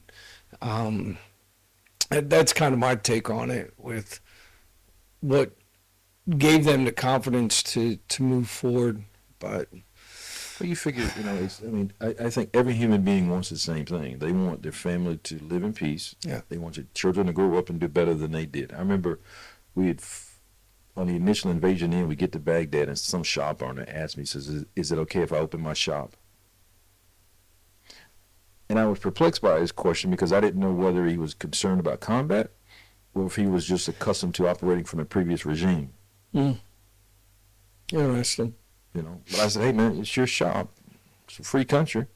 Now, do what you Now, want to do. You yeah, take a yeah. nap or go to work. I don't know, whatever you want to do. But again, and so with that, and watching those guys come to the table, it helped me realize that I need to have enough intellectual capacity to change my position. And Yes. just because things have been a certain way for a period of time doesn't mean that they can't change. I have to have enough intellectual capacity to realize that things have changed and change with them. Because if we didn't do that, then I don't think we would have ended like we did. I think I told you yesterday, so Ryan Russell was a medic on our PSD. And I watched that kid grow into a man right before me. So we came out of the came out of Warhorse when they turned left, and there was an engagement. So the Iraqi police had gotten in some kind of engagement. Police officer's down, and Ryan jumps on him, and he's working on him. And Adam does like this, and so I walk over to Russell, and I say, hey, man, you okay? And he's got his glasses on, helmets on, his head's down. And he nods, and I said, did you do the best you could? And he nodded. And I said, hey, where's your gloves? Because he didn't even put on rubber gloves. He just jumped on the guy, right? And because I didn't have time. And I said, Doc, you did the best you could, man. And that's all we could ask from you. And so I say that to say this is, his parents asked me to speak at one of the anniversaries of his death. And while I was there, I told his dad, I said, Tom, I lied to you, man, when I first met you. Because you asked me the question, are we making a difference? And I lied and said yes, because at the time, in my heart of hearts, I didn't know if we were or not. I said, but when I got on that helicopter to fly out of Baqubah the last night, it was on a Chinook, it was dark. In the last 5 months, we didn't lose a guy. It wasn't a round fired, if I recall correctly. All that sacrifice achieved something. Now, it was hard to see it, and I didn't think I'd ever see it, but it came to pass. And to your point, when you and Mark went to that meeting, you have to check your emotions and say, what am I seeing? It is changing. Yeah. It's easy to dig your heels in. Like, hey, you won't need to sit down with somebody Right. that was just shooting, and this dude could have killed one of my guys. Yes. Yes. And now you want me to play nice with them? Right. You're joking. And to be able to sit there and, like you said, have that intellectual capacity to sit there and say, hey, you know what? I see a bigger picture. And I applaud Mark for that. I know it was a struggle. Oh. I 100% it was a struggle. Yeah. But I think when we left that meeting, we did an operation, I think, about 2 days later. And that was the moment in time where I knew that things were shifting. Because they went up, they knew everyone in that area, they pushed through. It was just like having the inside script. Yes. And they knew it. They knew it. It was just one of those things where they went in, they cleaned house. I think we wound up detaining like 30 some odd people. And the next day, there was a little bit more resistance. And the next day, there was a little less and a little less. Mm-hmm. And then next thing you know, the conversation started to shift from, the kinetic operations to how can we get some electricity going on over here? Right. I thought that was, and that's why at the end of the day, there were, there were hard days in there, like, Charlie Company going south, and, IED blows the M888 up, or, your guys in the canals, or, I mean, there's a lot of pain in there, man. But at the end of the day, we were able to see the change, More. and then again, sometimes if we aren't so entrenched in, the hate, then we were able to sit at that table and realize that things were changing. And because we could see their audio is matching their video. So you say, hey, we want a better way, but no IEDs are being dug up. We want a better way, but you're not pointing us out because you know who they are. Just like in New York City. People in New York City know who's in the mafia, man. You know who they are. But you act like you don't. Right. It's the same thing there. You know who's in Al-Qaeda. You know it. If you want your community to be better, then your audio has to match your video. Yeah. And the same thing with us. I know we've been fighting like cats and dogs. It's like Omaha Beach, for the last 10 months. But if what you say is, I start seeing some actions, then okay, I think we can probably make this thing happen. Yeah. Yeah, it was refreshing to see people come up, and it's like, oh no, leave that IED there. We'll get it. Don't bring it to me. Don't bring it up any closer. We've got this. We appreciate it. Thank you. Yeah, but that was happening. It was. They were digging them up, and and that's where. And to your point, I remember being out on a patrol. Just tagging along with one of the squads, and somebody did. They came out and they said, "Hey, there's an IED buried at this intersection." They pointed, they essentially like right there, and sure as all get out, we called route clearance over, and they, did the interrogation and reduced that IED, and that was an aha moment for me. And, just when you started seeing the kids out playing soccer, and eventually schools opened, and, it was just, there was traffic and shops were opening, and just the normal signs of life were coming back. A very unique perspective to be there before, during, and after the kinetic operations. Because again, I think if we were to come home without seeing that, we probably would have always asked ourselves, did we make a difference? Mm-hmm. Yeah, because you would have just left an open-ended, I'm not sure. Yeah. I think according to the numbers on our history, I think our enemy engagement was like 438 KIAs confirmed. There's probably a bunch more that, you can't confirm, but just to come home with an open-ended, I'm not sure, would have to be hard, man. Yeah. Yeah, I think so. Anybody that says, well, was it worth it? It's like, you can't put a price. It's unmeasurable, the loss. You can never really say, was it worth it? But at the same time, did we accomplish our mission? Were we successful 100%? I could say yeah. Yeah, because at the end of the day, I think one of the posters said choose. And we gave them the option to choose. Mm-hmm. Now, what you choose is completely on you. Yeah. But we gave you the space to choose. And I think we can look in the mirror and say, we gave them that option. And it came at a price. And as you saw in the garage, you don't forget those guys.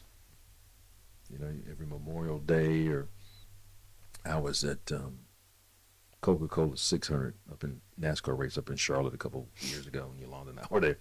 And, so the guys are, fast roping in from hell. And it was just an awesome day. The sun was out, and we were all excited about the race. And then they played taps, and I was stinking done. Yeah. Tilt the pinball machine, right? And she's like, you want to leave? I said, no, I'm okay. You realize that being in that stand and watching all the things, you know, the NASCAR and the, you know, there's a cost to that, man. There is. You know, there's a cost to be able to go to the store, go to Walmart, or that is not free, man. Nope. No. You know, and I think, you know, the other piece I think our country has learned, you know, with like my uncles that came back from Vietnam, we didn't get treated that way. That's right. I think our nation has learned that you may hate the policy. Love the troops, though. What's that? There's a song that says, you know, don't hate the player, hate the game. Don't hate the troop, man. I'm just doing what I'm, you know. That's right.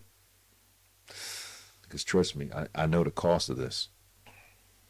And so again, I think we've learned that strategic lesson, which is, and I hope, you know, we never lose it again. Yeah. What advice do you give any of these up-and-coming leaders, whether it's in the military or the civilian world? What golden nuggets you got for them? Oh, wow.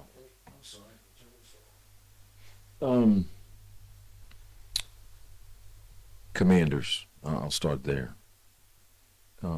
You have to know yourself. You truly have to know your strengths and your weaknesses, because everyone else will find them. Ooh, that's a good one. You know, I had someone tell me. Everyone else will find them. Yes. I've never heard that before, but that's gold. Thank you. Because sometimes, you know, your greatest strength can also be your greatest weaknesses, and you alluded to it, is that your aggressiveness, you know, will help you. But if you run up against a counterpuncher, you may need to change a little bit. Yeah. The other piece is for commanders is that you need to be human. You know, people need to see you as a human being. They'll respect the rank. They need to know that you are a human being, that you hurt, that you have concerns and worries. And if they see you giving to the unit, man, they'll follow you to hell and back. But they have to see that.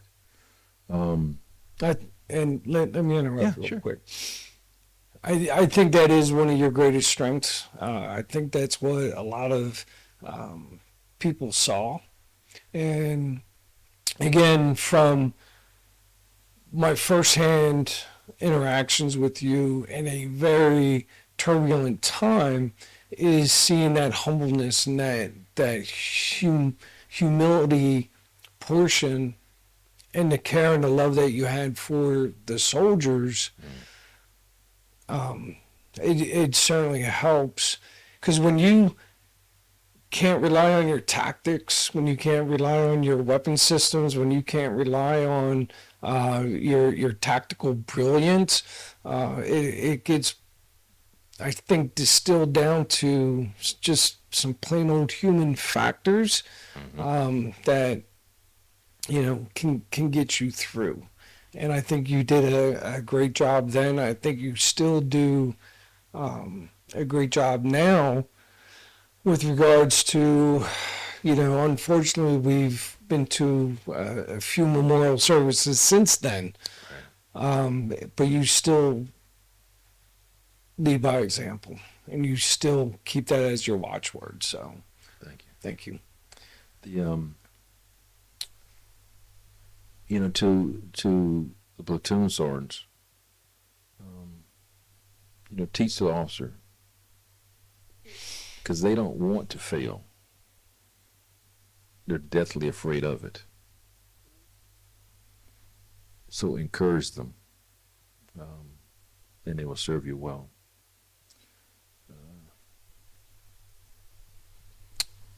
To the first sergeants, I would offer to you, realize that when you make Sergeant Major, that is the first time your officer counterparts have the same level of experience as you do.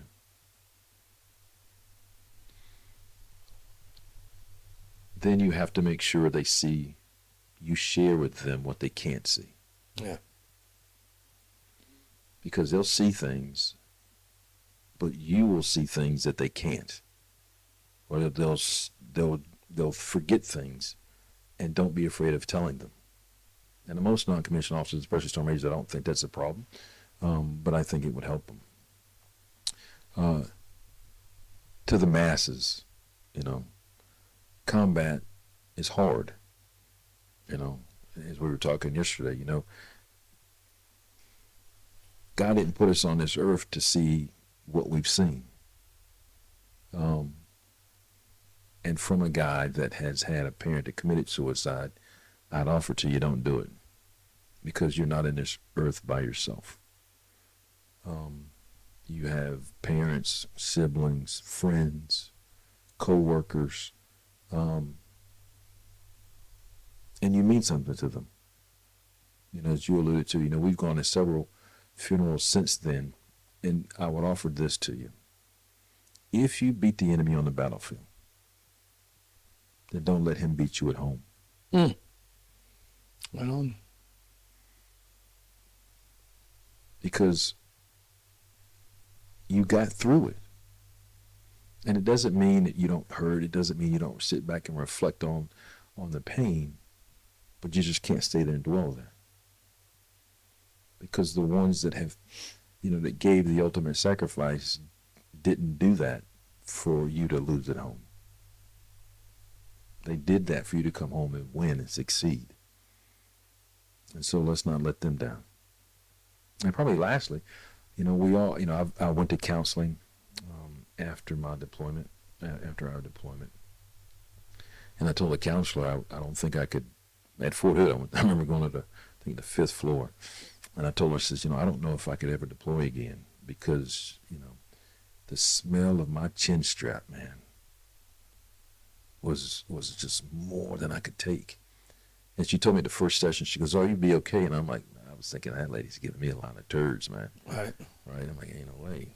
And, so we talked and we talked and we talked. And I was coming back from Boston on a plane at about 30,000 feet. And all of a sudden, I just get this peace. It's hard to explain, no words, no voice, just a peace of like, hey man, it was just peace. And I remember going back to her, and I said, I think I can, and all the pain and all the agony that I saw as a battalion commander truly helped me as a brigade commander. I bet. It was, because I lost 13 as a brigade commander. 28 as a battalion commander. It was, that experience allowed me to help the battalion commanders, because obviously I had been one, and had, lost a tooth or two and, had some dings here and there. And so it helped, and again, that's why I think, as an officer, you have to share sometimes, man. You're not made out of Teflon, you're a human being. That's right.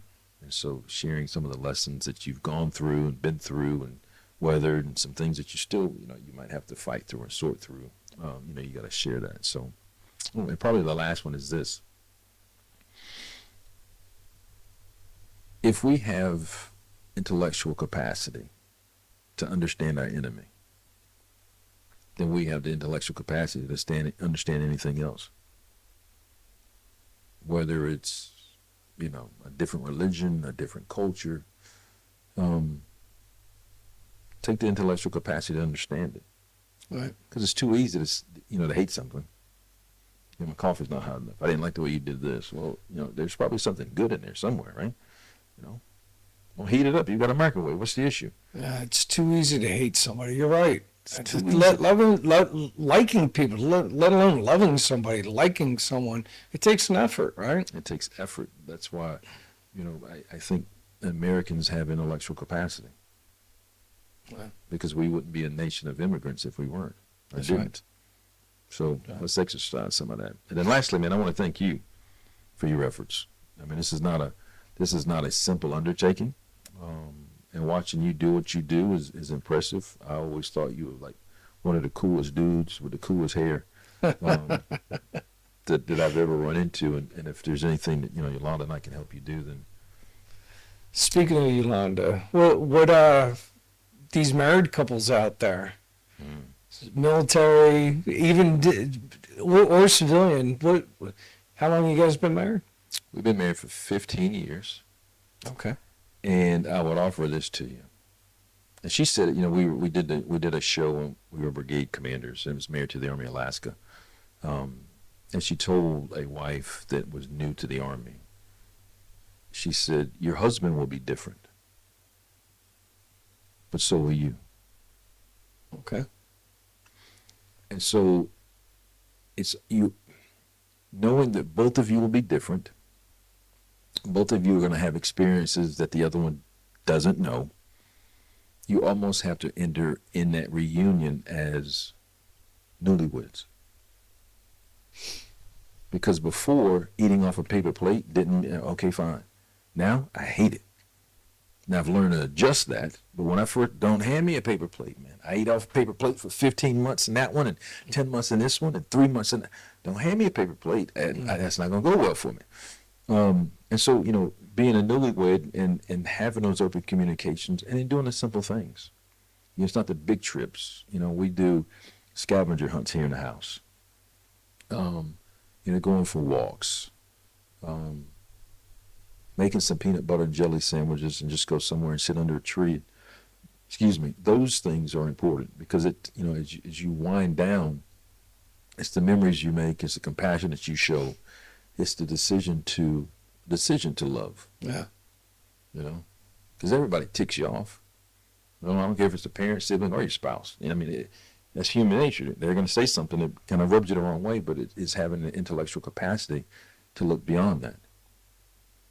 And so, again, both of you will change. And if your relationship means that much, then Army guys, serve your spouse like you serve that unit. Yeah. You know, serve it. Amen. And it'll give back to you what you give it. Thanks, man. I think this completes your debrief, sir. I stand relieved, as they say in the Navy. I appreciate you.